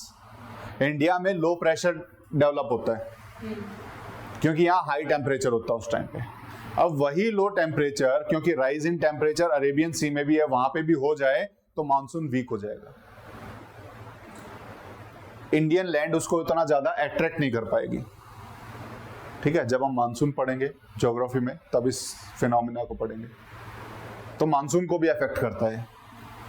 ठीक है, तो मानसून अफेक्ट हो रहा है, साइक्लोन्स आ रहे हैं। देन उसके बाद next event glacial melting and glacial lake outburst. Rising temperature की वजह से आइस मेल्ट हो रही है, और आइस मेल्ट होने की वजह से ग्लेशियल लेक्स बन रहे हैं। हिमालय में ग्लेशियल लेक्स बहुत ज्यादा बन गए हैं, जिसका सीधा सीधा अगर हम देखें उत्तराखंड और हिमाचल में, जहां पर ग्लेशियल लेक्स थी 127 से बढ़ के 365 हो चुकी। ये क्यों हो रहा है? Due to melting of ice. और वो क्यों हो रहा है? Due to rising temperature. ठीक है, अब इससे क्या होता है, जब ग्लेशियल लेक बनती है फ्लो ऑफ वाटर भी तो ऊपर से नीचे आएगा, इरोजन भी तो ज्यादा होगा, इरोजन भी होगा, लैंडस्लाइड्स भी बढ़ेंगी, आपका आइस भी अगर हम कहें तो वो भी अचानक से जहां दबते हैं बहुत सारे लोग। ठीक है, तो बहुत सारी चीजें एक के साथ एसोसिएटेड होती हैं। वहीं पर loss of glacial ice, temperature rise की वजह से ग्लेशियल लेक में कन्वर्ट हो रहे हैं, ग्लेशियल आइस में लॉस हो रहा है। अभी तक अगर हम देखें तो 40% से ज्यादा आइस ऑलरेडी लॉस्ट हो चुकी है इन द हिमालयन रीजन, और जो कि एक्सपेक्टेड है by the end of this century, by the 2100 हम 75% से ज्यादा आइस लॉस कर चुके होंगे। ये क्या हुआ? 75% से ज्यादा आइस लॉस कर चुके होंगे। तो ये भी इसका हम देखेंगे। तो करें क्या? ये जो वेदर इवेंट्स में इतना चेंज आ रहा है, इसको सुधारें कैसे? तो उसके लिए क्या क्या किया जा सकता है? सबसे पहले क्लाइमेट चेंज को रोकने के लिए टेम्परेचर डाउन करना पड़ेगा, उसके लिए कार्बन सिंक बनाने पड़ेंगे, ग्रीन हाउस एमिशंस को रोकना पड़ेगा। तो ग्रीन हाउस एमिशंस को रोको, अर्ली वार्निंग सिस्टम्स लेके आओ, ताकि इस इवेंट से बचने के लिए भी तो कुछ होना चाहिए। मैंने बताया था जब हम आंसर राइटिंग की क्लास कर रहे थे, एक लाइफ साइकिल अप्रोच करो कि कोई भी चीज हुई नहीं है तो उससे पहले हम क्या कर सकते हैं। उससे पहले के लिए हमें अर्ली वार्निंग सिस्टम बनाना पड़ेगा, उसको ना आने के लिए हमें एमिशंस को रोकना पड़ेगा, ग्लोबल वार्मिंग को कम करना पड़ेगा। आ गया है तब क्या करेंगे? तो उसके लिए हमारे पास, क्योंकि early warning system already place हो चुका है, तो उसके लिए हमारे पास लड़ने के लिए हमें शिफ्टिंग के लिए, पॉपुलेशन के लिए बहुत सारे उपाय करने पड़ेंगे। वहां पे जो इंफ्रास्ट्रक्चर डेवलपमेंट है वो इस तरीके से करना पड़ेगा जो सस्टेन कर पाए इस तरह के इवेंट्स को, तो उनको स्टडी करना पड़ेगा। तो इंफ्रास्ट्रक्चरल अगर हम देखें तो वो कंस्ट्रक्शन जो होगा वो सस्टेनेबल होना चाहिए, ताकि ऐसे इवेंट्स में हम सस्टेन कर पाए, वो हमारे ऊपर कम से कम इंपैक्ट डाल पाए। ठीक है, इसमें बहुत सारी कमेटीज हैं, हालांकि मैंने लिखी नहीं है। ठीक है, जब हम इस टॉपिक को पढ़ेंगे तब हम पढ़ेंगे उनके बारे में। ठीक है, उत्तराखंड के ही एक हाई कोर्ट के नहीं, वहाँ कोई IAS ऑफिसर थे, मिश्रा करके, मिश्रा कमेटी बनी थी एक, 1976 में उन्होंने बोला था कि यहाँ पर एक कंस्ट्रक्शन मत करो, इससे यहाँ पर नुकसान हो सकता है। और अभी जो लेटेस्ट जो बाढ़ आई थी उत्तराखंड में, वो उसी का नतीजा है, जो उसने मना किया था कि ये कंस्ट्रक्शन मत करो, और फिर भी किया था। ठीक है, तो बहुत सारी रिपोर्ट और बहुत सारी कमेटी इससे सजेशन देती हैं कि कंस्ट्रक्शंस को कम से कम किया जाए इन एरियाज में, क्योंकि ये बहुत ही फ्रेजाइल है। थोड़ा सा भी कंस्ट्रक्शन बहुत ज्यादा इंपैक्ट डाल सकता है ह्यूमन लाइफ पे, प्रॉपर्टी पे। ठीक है, तो उसका सबसे सीधा सीधा तरीका है कि वहां पे जो कंस्ट्रक्शन है वो उस तरीके से किया जाए जो कि सस्टेनेबल हो सके। ठीक है, नेक्स्ट इकोसाइड। इकोसाइड क्या होता है? सुसाइड क्या होता है? जीनोसाइड क्या होता है? बहुत सारे लोगों को मारना। इकोसाइड होता है इकोलॉजी को मारना, एनवायरनमेंट को मारना। ठीक है, जो एनवायरनमेंट को नुकसान पहुंचा रहे हैं दैट इज इकोसाइड। जिसके लिए डेफिनेशन जो दी इकोसाइड के लिए, एक ऑलरेडी एनजीओ काम कर रही है, तो उसने जो डेफिनेशन दी है उन्होंने बोला है ecocide is unlawful or wanton acts committed with knowledge that there is a substantial likelihood of severe and either widespread or long term damage to the environment being caused by those acts। जानबूझ के, पता होते हुए भी कि इस act की वजह से एनवायरनमेंट को नुकसान पहुंचेगा, फिर भी अगर कुछ किया जाता है that is ecocide. That is ecocide.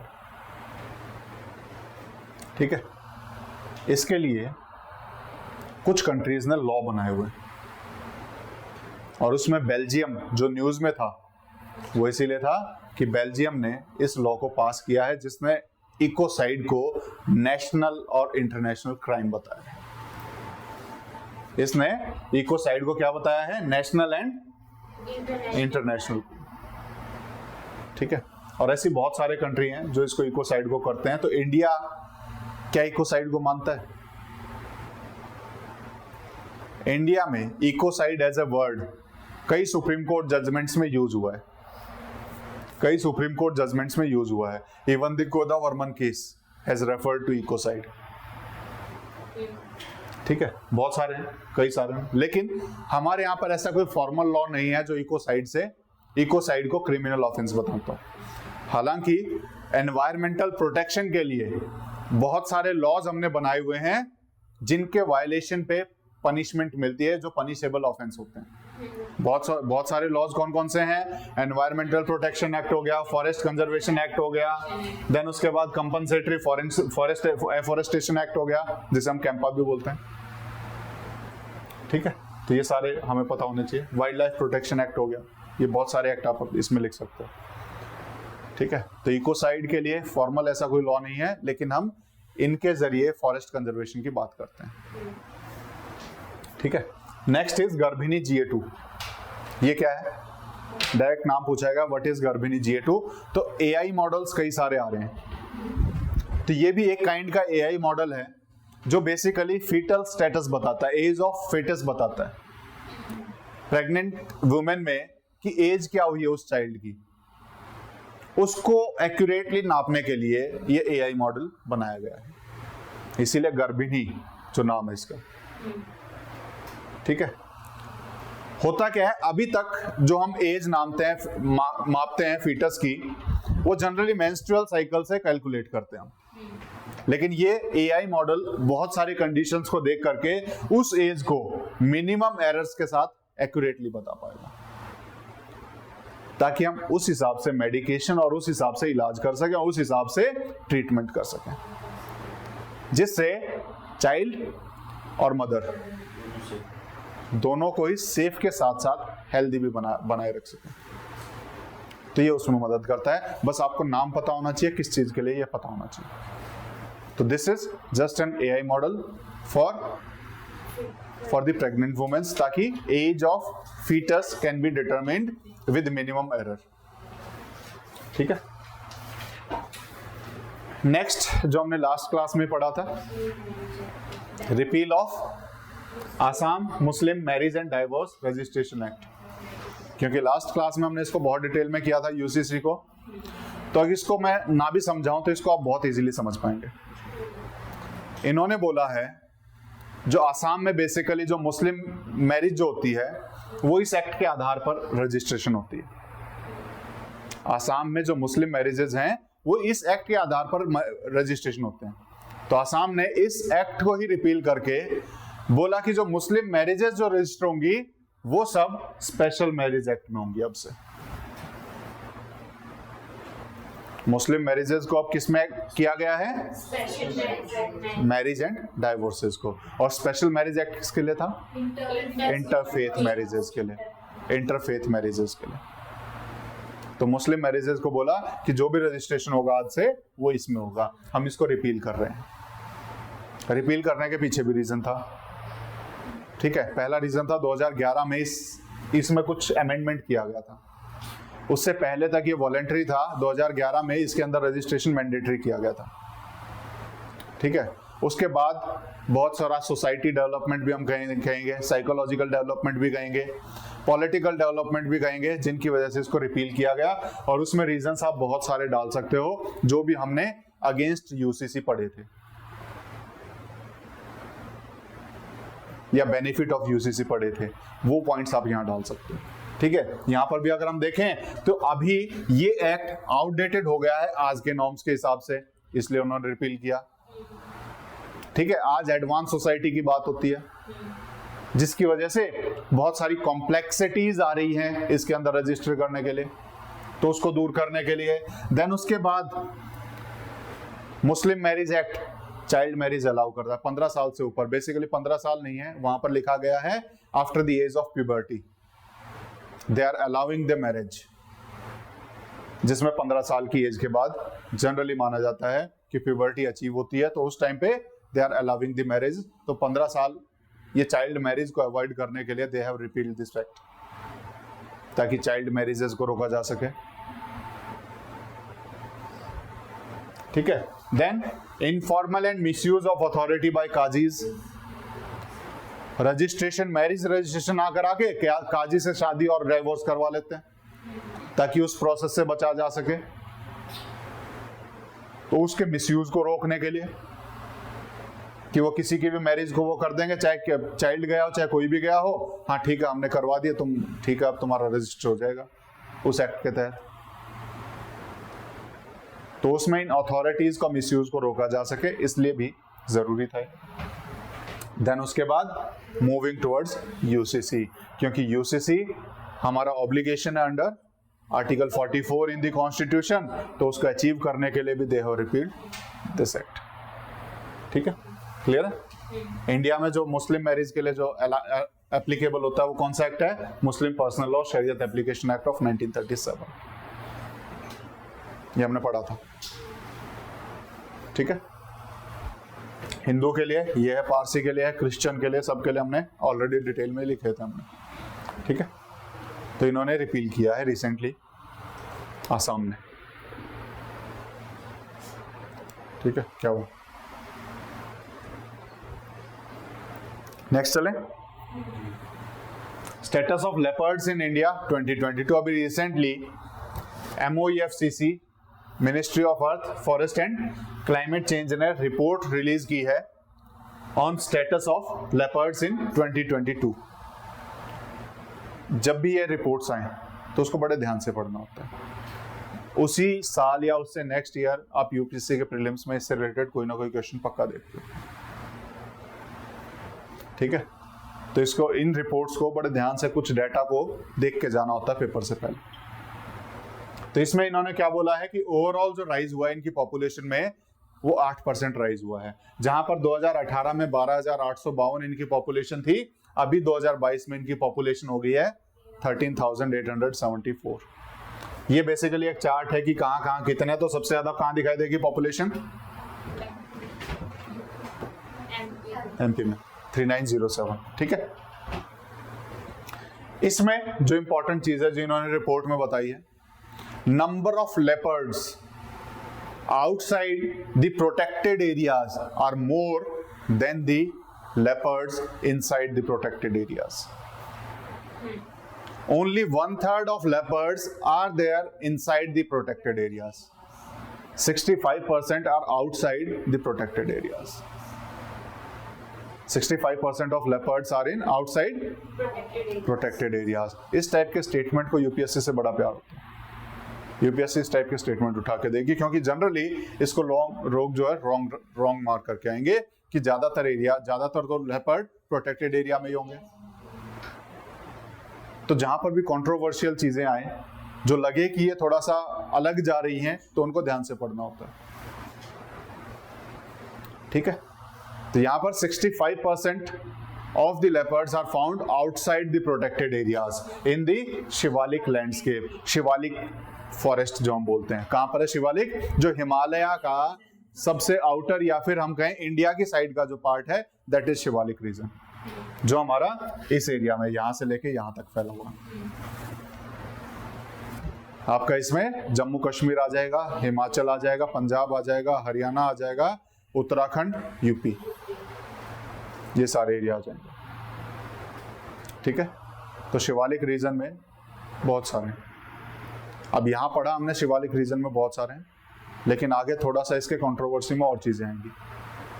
ठीक है, आगे हम पढ़ेंगे जो रीजनल वेरिएशन अगर हम देखें सेंट्रल में, सेंट्रल इंडिया में, इस एरिया में जो पॉपुलेशन है that is slightly growing. Central India में तो population of leopard is slightly growing, whereas in this Shivalik hills and Gangetic plains पे अगर हम देखें, गंगा वाला जो प्लेन है उनमें ये डिक्लाइन पे है। ठीक है, तो इस रीजन में डिक्लाइन कर रही है और सेंट्रल रीजन में इंक्रीज कर रही है। क्लियर है? डेटा एग्जैक्टली नहीं भी याद हो कोई बात नहीं, लेकिन आप एक जनरल आइडिया लेके जाना कि इस एरिया में इंक्रीज कर रही है और इस एरिया में डिक्रीज है। ठीक है, देन उसके साथ साथ यहां पर परसेंटेज भी दिया हुआ है, अप्रोक्सीमेटली 3.4% डिक्लाइन हुआ है यहां पर, और यहां जो इंक्रीज हो रही है दैट इज 1.5% पर एनम लिखा होगा यहां पे। कहां गया? हाँ, यहाँ पर अराउंड 1.5% इंक्रीज हो रहा है। ठीक है, स्टेट लेवल डिस्ट्रीब्यूशन देखें तो सबसे ज्यादा कहां पर है? मध्य प्रदेश में, फिर महाराष्ट्र में 1985 है, फिर कर्नाटका में है, फिर तमिलनाडु में। सबसे ज्यादा लेपर्ड्स का है। ठीक है, ये पता होना चाहिए। आजकल जो क्वेश्चंस पूछे जा रहे हैं ना, वो बड़े अजीब तरीके से पूछे जा रहे हैं, उनकी क्वालिटीज पे पूछे जा रहे हैं कि लेपर्ड की क्वालिटीज क्या है।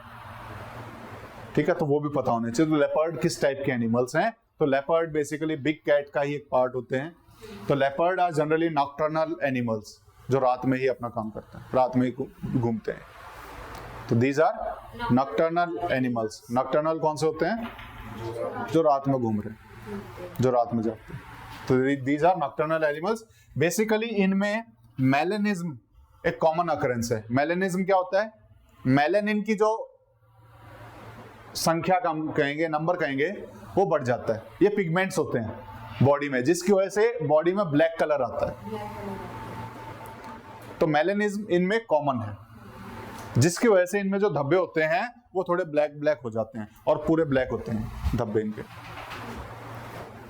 और जब जिसमें बहुत ज्यादा मेलेनिज्म हो जाए, पूरा ब्लैक दिखने लग जाए, तो उसको हम ब्लैक पैंथर के नाम से जानते हैं।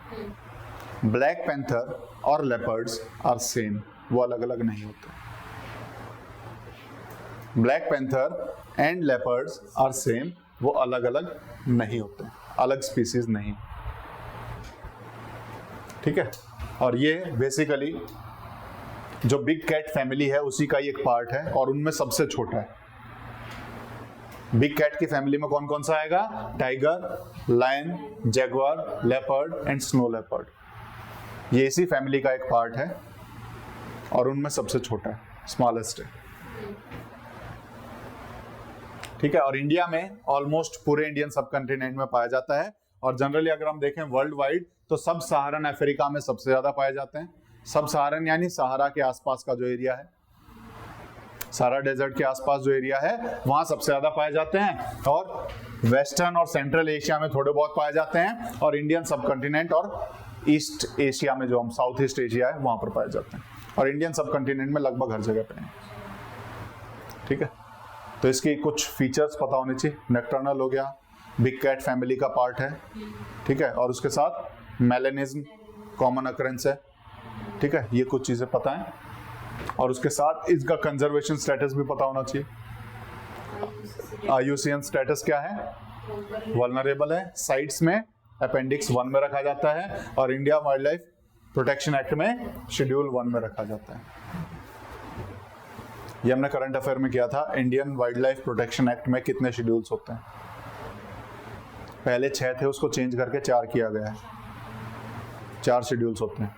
जो चौथा शेड्यूल है वो उन एनिमल्स के लिए है जो साइट्स में है, उनको इंक्लूड करने के लिए, है ना। साइट्स में कुछ एनिमल हैं, साइट्स के अंदर तो उसको इंक्लूड करने के लिए हमने 4 शेड्यूल डाला हुआ है और फर्स्ट सेकंड थर्ड उस हिसाब से डिवाइड किया। फर्स्ट एंड सेकंड, जहाँ फर्स्ट में हाईएस्ट प्रोटेक्शन है, सेकंड में उससे कम है और थर्ड में ट्री वगैरह आ जाता है। ठीक है, तो ये पता होना चाहिए। हाँ, और अभी रिसेंटली क्या है, इंटरनेशनल बिग कैट अलायंस 2019 में पीएम मोदी ने वादा किया था कि हम इंटरनेशनल बिग कैट अलायंस बनाएंगे, और अभी रिसेंटली उसको फॉर्म कर दिया गया है और उसका हेडक्वार्टर इंडिया में ही रखा गया है। जैसे इंटरनेशनल सोलर अलायंस का हेडक्वार्टर इंडिया में है, ऐसे यहाँ पर इंटरनेशनल बिग कैट अलायंस का भी हेडक्वार्टर हमने इंडिया में ही बनाया है। उसके लिए अभी प्लेस ने कुछ बताया इसमें, ठीक है, ये इंडिया में ही रहेगा इसका हेडक्वार्टर, और इसके लिए करीबन 150 करोड़ रुपए इन्होंने अलग से रखे। ठीक है, ये पता होना चाहिए। तो इंटरनेशनल बिग कैट अलायंस क्या है, अराउंड 96 कंट्रीज इसमें है, जो बिग कैट रेंज कंट्रीज हैं और नॉन रेंज कंट्रीज हैं। रेंज कंट्रीज क्या होती हैं, जहां तक इनका एक्सपेंशन है, जहां तक ये घूमते हैं, दैट आर रेंज कंट्रीज। तो रेंज और नॉन रेंज कंट्रीज दोनों मिलकर के बिग कैट अलायंस बनाया है, ताकि हम इन लेपर्ड्स को या बिग कैट फैमिली के जो एनिमल्स हैं इनको प्रोटेक्ट कर सकें, इनको कंजर्व कर सकें। ठीक है, तो उसके लिए हमने अलायंस बनाया हुआ है। तो ये भी एक पता होना चाहिए। इसका हेडक्वार्टर कहाँ बन रहा है, इंडिया में, और ये 50th एनिवर्सरी पे डिक्लेयर हुआ of project tiger. Project tiger हमने 1973 में शुरू किया था। कुछ प्रोजेक्ट्स हमें पता होने चाहिए। प्रोजेक्ट टाइगर कब शुरू हुआ था, और प्रोजेक्ट एलिफेंट 1992 में।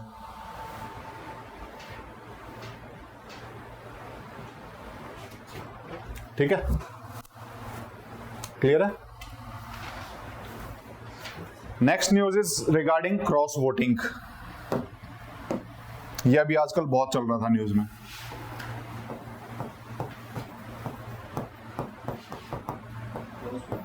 क्रॉस वोटिंग,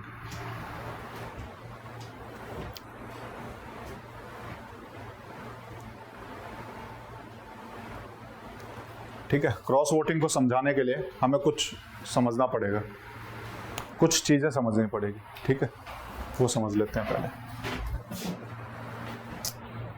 होता क्या है, राज्यसभा के जो मेंबर्स हैं, राज्यसभा की स्ट्रेंथ कितनी है,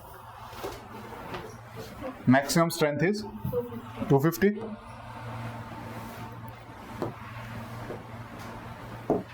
maximum strength is 250।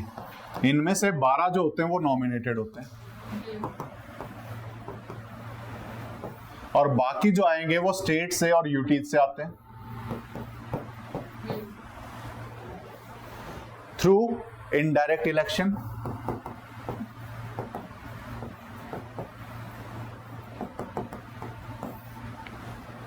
Through indirect election. ठीक है, इनडायरेक्ट इलेक्शन क्यों बोल रहा हूं, क्योंकि लोग नहीं चुनते। इन्हें चुनने वाले लोग कौन होते हैं, जो हमारे द्वारा इलेक्टेड रिप्रेजेंटेटिव्स हैं, ये लोग चुनते हैं। हमारे द्वारा इलेक्टेड रिप्रेजेंटेटिव्स राज्यसभा के मेंबर्स को चुनते हैं। वोटिंग करने के 2-3 तरीके हैं। यहां पर जो वोटिंग सिस्टम एप्लीकेबल होता है वो होता है proportional representation with single transferable vote. इसको समझेंगे बहुत डिटेल में जब प्रेसिडेंट का इलेक्शन समझेंगे, अभी आपको ज्यादा टेंशन लेने की जरूरत नहीं है। Proportional representation with single transferable vote, ठीक है। जो हम वोटिंग करते हैं एमपीज और एमएलएज के लिए, वो होता है first past the post system. ये उससे थोड़ा अलग है। जो हम करते हैं that is first past the post system. उसमें क्या होता है, जिसके सबसे ज्यादा वोट आ गए वो जीत गया। यहां सबसे ज्यादा वोट से मतलब नहीं होता, यहां कोटा अचीव करना होता है। क्या अचीव करना होता है, कोटा। ये कोटा एक फॉर्मूले के द्वारा डिसाइड किया जाता है। ठीक है, कैसे डिसाइड होता है, इस कोटे का फॉर्मूला होता है कि total number of votes divide by total number of seats. जितने भी सीट चुननी है, एक सीट चुन रही है तो एक ही प्लस 1। जैसे मान लो 100 वोट हैं, हमें एक सीट चुननी है तो कोटा होगा 51। जिसके पास 51 वोट होंगे वही विजेता माना जाएगा, सबसे ज्यादा वाला नहीं। मान लो 5 पार्टिसिपेंट हैं, सीट एक है, एक को 25 मिले, एक को 22 मिले, एक को 10 मिले, इस तरह करके किसी के पास भी 51 नहीं आए। First pass the post system में तो सबसे ज्यादा जिसके पास है वो जीत गया, लेकिन यहां सबसे ज्यादा वाला नहीं जीतते।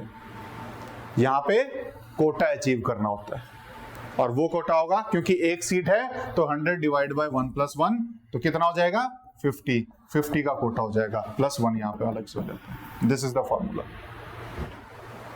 51 अचीव करने होंगे, और इसीलिए यहां पर ये वोटिंग सिस्टम होता है। This is single transferable vote. क्या बोला मैंने? Transferable vote. वोट ट्रांसफर हो सकते हैं। हम जो वोट डालते हैं वो वोट ट्रांसफर नहीं होते। हमने जिसको डाला वो उसी के नाम का हो गया। यहां पर वोट कैन बी ट्रांसफर्ड। जिसकी सबसे कम वोटिंग आई है, यहां पर बेसिकली वोट ऐसे नहीं डालते मैं उसको वोट डाल रहा हूं, नहीं। यहां पर जो वोट डलता है वो एज पर रैंकिंग डलता है कि मैंने फर्स्ट रैंक इसको दिया, सेकंड रैंक इसको, थर्ड इसको, कि ये नहीं तो इसको चुना जाए, ये नहीं तो इसको चुना जाए। उसमें जिसकी सबसे लोएस्ट रैंकिंग आएगी, जिसको सबसे पहले फर्स्ट रैंकिंग पर रखा है, मतलब सबसे कम फर्स्ट रैंकिंग दिया है, उसको माइनस कर देंगे। उसकी सेकंड रैंकिंग को हम काउंट करके फिर से दोबारा से काउंट करते हैं कि उसको हमने माइनस कर दिया, उसकी जो सेकंड रैंकिंग है उसको फर्स्ट मान के ट्रांसफर कर देते हैं कि इसको ट्रांसफर करो जहां जहां ट्रांसफर करना है, फिर देखेंगे कोटा अचीव हुआ कि नहीं। और ये प्रोसेस तब तक चलता रहेगा जब तक कि कोटा अचीव नहीं हो जाता, और उसके बाद एक बार किसी का कोटा अचीव हो गया तो उसको विजेता घोषित करते हैं। तो यहां ये प्रोसेस होता है। दो चीजें हैं, पहला इनडायरेक्ट इलेक्शंस, क्योंकि हमारे द्वारा इलेक्टेड रिप्रेजेंटेटिव इनको चुनते हैं। दूसरा यहां का जो वोटिंग सिस्टम है that is proportional representation with single transferable vote. ठीक है, दो चीजें समझ में आई। ठीक है, अब उसके आगे चलते हैं।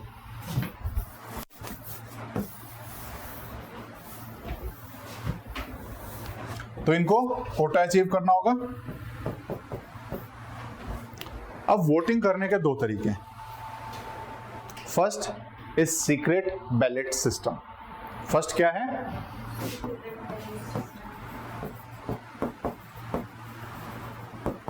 और दूसरा होता है open ballot system.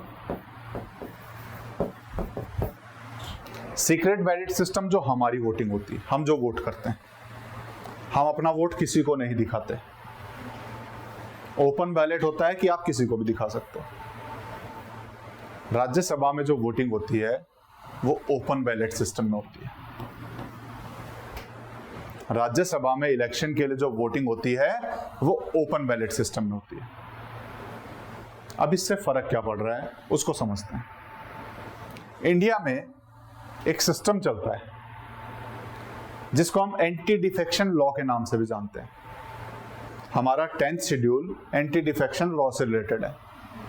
Anti defection law क्या कहता है कि जो पार्टी ने बोल दिया आप उसके खिलाफ नहीं जा सकते। पार्टी क्या करती है, किसी भी चीज के लिए, किसी भी पॉलिसी के लिए, किसी भी डिसीजन के लिए एक विप इशू करती है। क्या इशू करती है?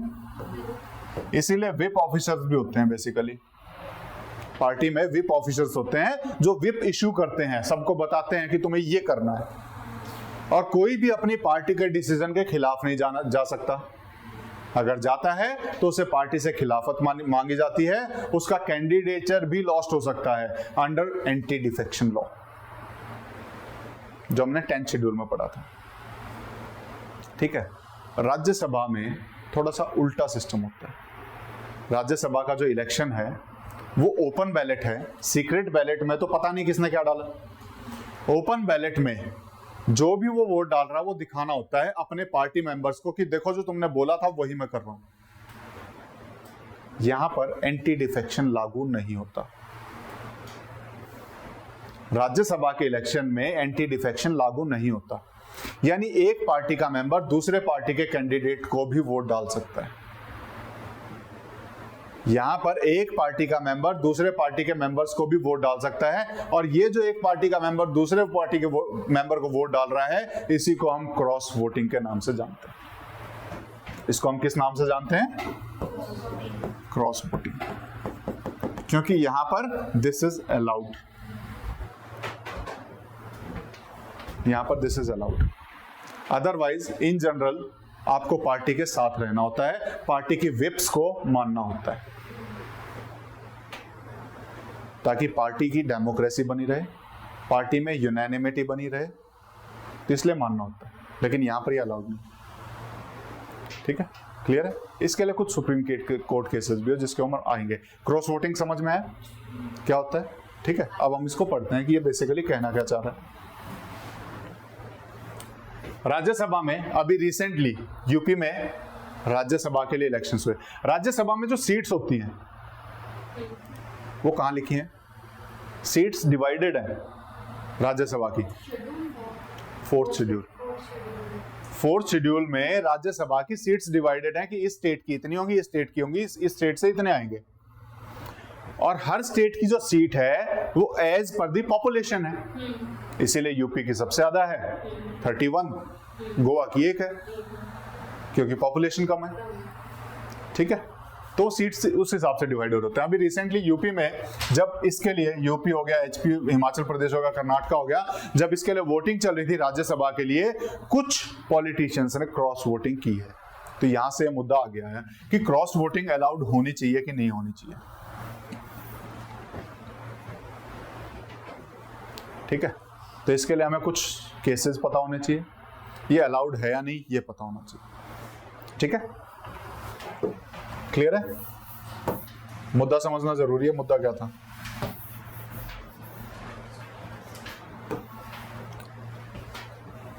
(1998) तक जनरली होता क्या था कि पार्टी ने जो बोल दिया सब लोग उसी को वोट डालते थे। 1998 में एक व्यक्ति ने क्या किया, वोट डलवाने के लिए लोगों को रिश्वत देनी शुरू कर दी, पैसे देने शुरू कर दिए कि तुम मुझे वोट डाल दो, मुझे राज्यसभा का मेंबर बना दो। राजेंद्र प्रसाद बिहार से इलेक्ट हुए by the way of bribery 1998 में। और इससे पता लगा कि ओपन बैलेट सिस्टम या फिर इस तरीके से जब हम यहाँ पर व्हिप अलाउड नहीं होती है, इस टाइप से तो कोई भी पैसे देगा और वो बन के चला जाएगा, तो पार्टी का क्या अहमियत रहेगी यहाँ पर। इसकी वजह से हमें हमारा representation of people act amend करना पड़ा। इसकी वजह से हमें हमारा representation of people act amend करना पड़ा ताकि हम क्रॉस वोटिंग को रोक सकें। और यहां पर बोला गया सेक्शन 59 ऑफ दिस एक्ट, इसमें बोला गया कि जो राज्यसभा के इलेक्शन होंगे वहां पर ओपन बैलेट से वोटिंग कराई जाएगी ताकि पार्टी को पता रहे कि ये किसको वोट डाल रहा है, ताकि पार्टी को पता रहे किसको वोट डाल रहा है। तो ओपन बैलेट से वोटिंग कराने का प्रावधान यहां पर कर लिया जब हमने इसको अमेंड किया। तब उसके बाद ओपन बैलेट में क्या हम दूसरे व्यक्ति को वोट डाल सकते हैं कि नहीं डाल सकते, जब सुप्रीम कोर्ट में गया तो सुप्रीम कोर्ट ने बोला yes this can be done, cross voting is allowed in Rajya Sabha elections. Cross voting is allowed in Rajya Sabha elections. यहां पर जो हम ओपन बैलेट का सिस्टम का बात कर रहे हैं, वो व्यक्ति सिर्फ अपनी पार्टी मेंबर्स को ही बता सकता है कि मैंने किसको वोट डाला है और किसी को नहीं। अगर कोई इंडिपेंडेंट है उसे उस वोट को किसी को नहीं दिखाना है, उसको रोका गया है, उसको मना किया गया है कि आप अपना वोट किसी को नहीं दिखाओगे, जो इंडिपेंडेंट कैंडिडेट्स होते हैं। ठीक है, तो ओपन बैलेट में भी सिर्फ अपनी पार्टी के मेंबर्स को ही दिखाते हैं कि देखो जो तुमने बोला था मैंने उसको डाला। ठीक है, और यहां पर क्रॉस वोटिंग इज अलाउड। ये हमारा बेसिकली इलेक्शन कमीशन ने भी 2017 में क्लैरिफाई किया कि anti defection law will not be applicable to the Rajya Sabha elections, और इसीलिए party members are not bound by the party instructions, क्योंकि इलेक्शन कमीशन ने बोल दिया है और सुप्रीम कोर्ट ने बोल दिया है। क्रॉस वोटिंग समझ में आ गया? ठीक है ना। होता क्या है इससे, सुप्रीम कोर्ट ने तो बोल दिया कि ठीक है अलाउड है, होता क्या है इससे? तो सबसे पहले इंप्लीकेशंस क्या क्या आते हैं कि ये कहीं ना कहीं जो इलेक्टोरेट का जो रिप्रेजेंटेशन है, जो लोगों ने चुन के भेजा है, लोग है ना व्यक्ति की बजाय पार्टी को वोट देते हैं ज्यादातर, क्योंकि पार्टी कुछ मैनिफेस्टो में कुछ चीजें बताती है, अपनी पॉलिसीज बताती है कि मैं अगर चुन के आई पार्टी तो मैं इन मुद्दों पे काम करूंगी। तो उनके कुछ मुद्दे होते हैं, तो जो लोग वोट दे रहे हैं वो उन मुद्दों को वोट देते हैं। उससे लोगों की प्रायोरिटी पता लगती है कि लोग क्या चाह रहे हैं। अब अगर कोई व्यक्ति जो पार्टी चुन के आई है उसके खिलाफ वोट जा रहा है, क्योंकि मुद्दा तो पार्टी का होना चाहिए, तो जो पार्टी डिसाइड कर रही है, पार्टी अपने मुद्दों के हिसाब से चीजें डिसाइड करती है। अगर कोई उसके खिलाफ जाकर के दे रहा है तो वो कहीं ना कहीं इलेक्टोरेट को अंडरमाइन कर रहा है। जो जिन लोगों ने उसको चुना है वो उसके खिलाफ जा रहा है। क्लियर है? Second, corruption. जैसे राजेंद्र प्रसाद का इलेक्शन जो था, अब ओपन बैलेट में क्रॉस वोटिंग अलाउड है, हम किसी भी मेंबर को खरीद के बोल सकते हैं तुम दो, क्योंकि अलाउड है। करप्शन बढ़ सकता है इससे। क्रॉस वोटिंग से करप्शन बढ़ सकता है कि नहीं बढ़ सकता? बढ़ सकता है। देन पार्टी डिसिप्लिन पे खतरा आता है। ये तो सीधा सीधा खतरा है पार्टी डिसिप्लिन पे। और डेमोक्रेटिक वैल्यूज डाउन होती हैं, लोगों का ट्रस्ट कम होता है लोगों पॉलिटिशियंस पे। डेमोक्रेसी से ट्रस्ट खत्म हो जाता है कि हमने तो इसको चुन के भेजा था, इस पार्टी के लिए काम करेगा, लेकिन ये जाके कुछ और कर रहा है, तो लोगों का ट्रस्ट कम होता है। इसके पॉजिटिव इंप्लीकेशंस भी हैं। क्रॉस वोटिंग से फायदा भी होता है। क्या होता है? उस व्यक्ति को इंडिपेंडेंस मिल जाती है कि वो अपनी स्वेच्छा से, हो सकता है कि पार्टी बिल्कुल अंधी होकर के किसी एक डायरेक्शन में जा रही हो, तो व्यक्ति को तो स्वतंत्रता होनी चाहिए कि उसको निकाल सके या खुद उससे डेविएट हो सके, या उसको लगता है कि जो पार्टी ने व्यक्ति चुना उसकी बजाय दूसरा अच्छा है, तो उसके पास इंडिपेंडेंस होनी चाहिए, तो उसको वो इंडिपेंडेंस देता है क्रॉस वोटिंग। और उसके साथ चेक्स एंड बैलेंस बनाता है पार्टी के ऊपर, ताकि पार्टी अपनी मन मर्जी से कोई गलत डिसीजन ना ले। तो व्यक्ति जो पार्टी का मेंबर है वो उससे अलग जा सकता है, ताकि जो पार्टी के जो ऊपर बैठे हुए लीडर्स बैठे हुए हैं उनके ऊपर चेक्स एंड बैलेंसेस का काम हो सके, कि अगर तुम गलत काम करोगे तो हम तुम्हारे भी खिलाफ जा सकते हैं। अकाउंटेबिलिटी तय करता है लोगों की नजरों में। ठीक है, तो अकाउंटेबिलिटी भी सेट होती है। तो ये पॉजिटिव और नेगेटिव इंप्लीकेशंस क्रॉस वोटिंग के पता होने चाहिए। सुप्रीम कोर्ट ने ओपन बैलेट सिस्टम को, जो हमने अभी अमेंड किया, उसको सही ठहराया कि ये जो किया गया है this is as per the rules, और ये चलता रहेगा। ये था हमारा कुलदीप नायर केस। ठीक है, क्लियर है? ये क्रॉस वोटिंग का मामला था। अगला पढ़े, last, all India house hold consumption expenditure. ये अभी रिसेंटली हमारा NSO होता है, नेशनल स्टैटिस्टिकल ऑफिस, लिखा है, हाँ, नेशनल स्टैटिस्टिकल ऑफिस, ये एक सर्वे कंडक्ट कराती है, और उस सर्वे में जो एक्सपेंडिचर पैटर्न्स हैं हाउस होल्ड्स के, उनको बताया जाता है कि लोग कहाँ कहाँ एक्सपेंडिचर कर रहे हैं, लोगों का एक्सपेंडिचर, पर कैपिटा एक्सपेंडिचर बढ़ा है कि नहीं बढ़ा है, हाउस होल्ड एक्सपेंडिचर्स किस साइड में जा रहे हैं, वो फूड आइटम्स में ज्यादा एक्सपेंड कर रहे हैं या कहाँ एक्सपेंड कर रहे हैं, उनके एक्सपेंसेस के बारे में बताती है कि कहाँ एक्सपेंसेस बढ़ रहे हैं। ठीक है, तो उसी का कुछ, जो बेसिकली अगर हम कहें हर 5 साल में डाटा आता है, पिछला वाला डाटा रिलीज नहीं किया गया था by the government of India. उन्होंने बोला था कि इस डाटा में कुछ क्वालिटी इश्यूज हैं, तो उन्होंने वो डाटा रिलीज नहीं किया था। तो अभी रिसेंटली आया है, तो इसके बारे में क्या क्या है वो हम थोड़े से हाईलाइट देख लेंगे। कि पावर्टी 5% पे रह गई है, पावर्टी घटी है, पहली चीज। ठीक है, दूसरा इसने बताया है, कहाँ गया, मंथली पर कैपिटा, अगर हम एक्सपेंडिचर कहें तो इस चार्ट से आपको पता लग जाएगा, जो कि 2011 में एक व्यक्ति जो लगभग 1500 के आसपास खर्च करता था, अब वही व्यक्ति लगभग 3700 के आसपास खर्च करता। तो per capita expenditure is increased. ठीक है, तो ये हमारा, अगर हम देखें, increase in monthly per capita consumer expenditure around 33.5%। ठीक है, ये हमें पता होना चाहिए। देन उसके बाद डिस्ट्रीब्यूशन भी अगर हम देखें, जो इंडिया का बॉटम 5% ऑफ पॉपुलेशन है वो कितना खर्च कर रही है पर कैपिटा के हिसाब से, तो हमें ये पता लगेगा रूरल एरिया में 1373 रुपए खर्च हो रहे हैं, और अर्बन एरिया में 2000 रुपए खर्च कर रही है।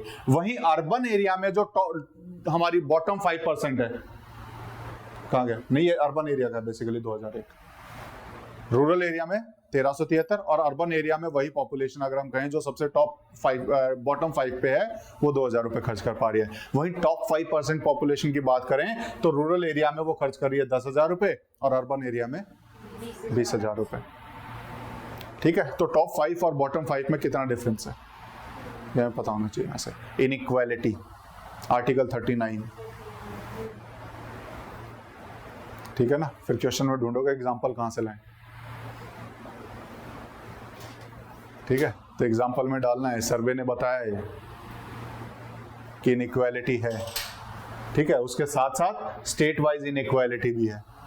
एक स्टेट में जहां पर अगर हम कहें हाईएस्ट पर कैपिटा एक्सपेंडिचर है, कौन से में है, सिक्किम में।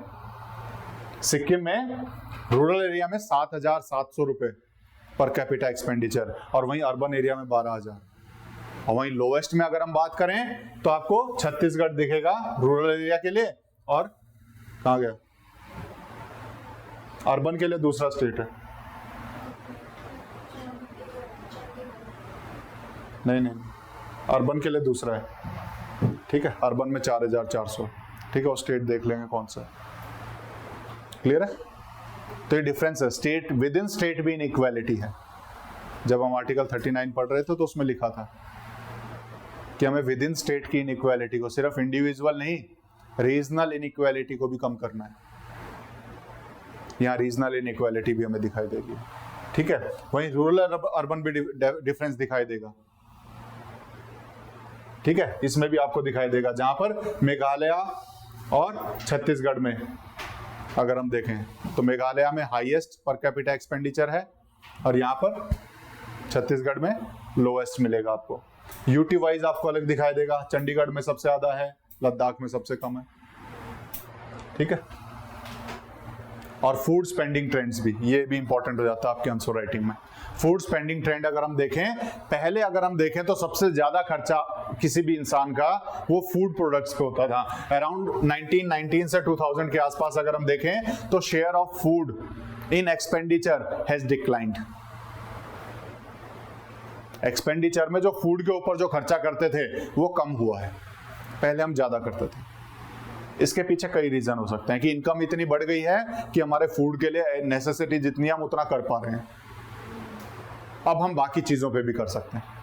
पहले अगर हम देखें तो हमारा जो दूसरे नंबर पे अगर हम कहें नॉन फूड आइटम्स में सबसे ज्यादा खर्च होता था फ्यूल एंड लाइट पे, वो चेंज हो गया। अब जो सबसे ज्यादा खर्चा नॉन फूड आइटम्स में लोग ट्रांसपोर्ट पे करते हैं, कन्वेंस पे करते हैं। इफेक्ट ऑफ ग्लोबलाइजेशन, जहां पे भी लिखना हो वहां पे पॉइंट डाल सकते हो कि ग्लोबलाइजेशन से क्या इफेक्ट हुआ, कि ट्रांसपोर्ट से इतना खर्चा हो रहा है। Effect of urbanisation, effect of globalisation, ठीक है, वहां ये चीजें आप डाल सकते हो, ठीक है। तो ये बेसिकली इनइक्वालिटी भी दिखा रहा है, इफेक्ट भी दिखा रहा है, ये सारी चीजें हैं कि हम जो हमारा फूड में जो शेयर था पर कैपिटा एक्सपेंडिचर वो डाउन आया है, अदर आइटम्स पे हमारा एक्सपेंडिचर का जो शेयर है वो बढ़ा है। पहले हम फ्यूल और लाइट पे सबसे ज्यादा नॉन फूड आइटम्स पे एक्सपेंडिचर करते थे, वो चेंज करके अब हम कन्वेंस पे करते हैं, ट्रांसपोर्ट पे करते हैं, ठीक है। ये कुछ एक्सपेंडिचर, ठीक है। तो ये आज के करंट अफेयर्स जो हमारे सेकंड वीक के थे, थर्ड वीक के करने हैं अभी, ठीक है। तो थर्ड वीक के, ये सेकंड वीक के थे हमारे मार्च में, क्लियर है।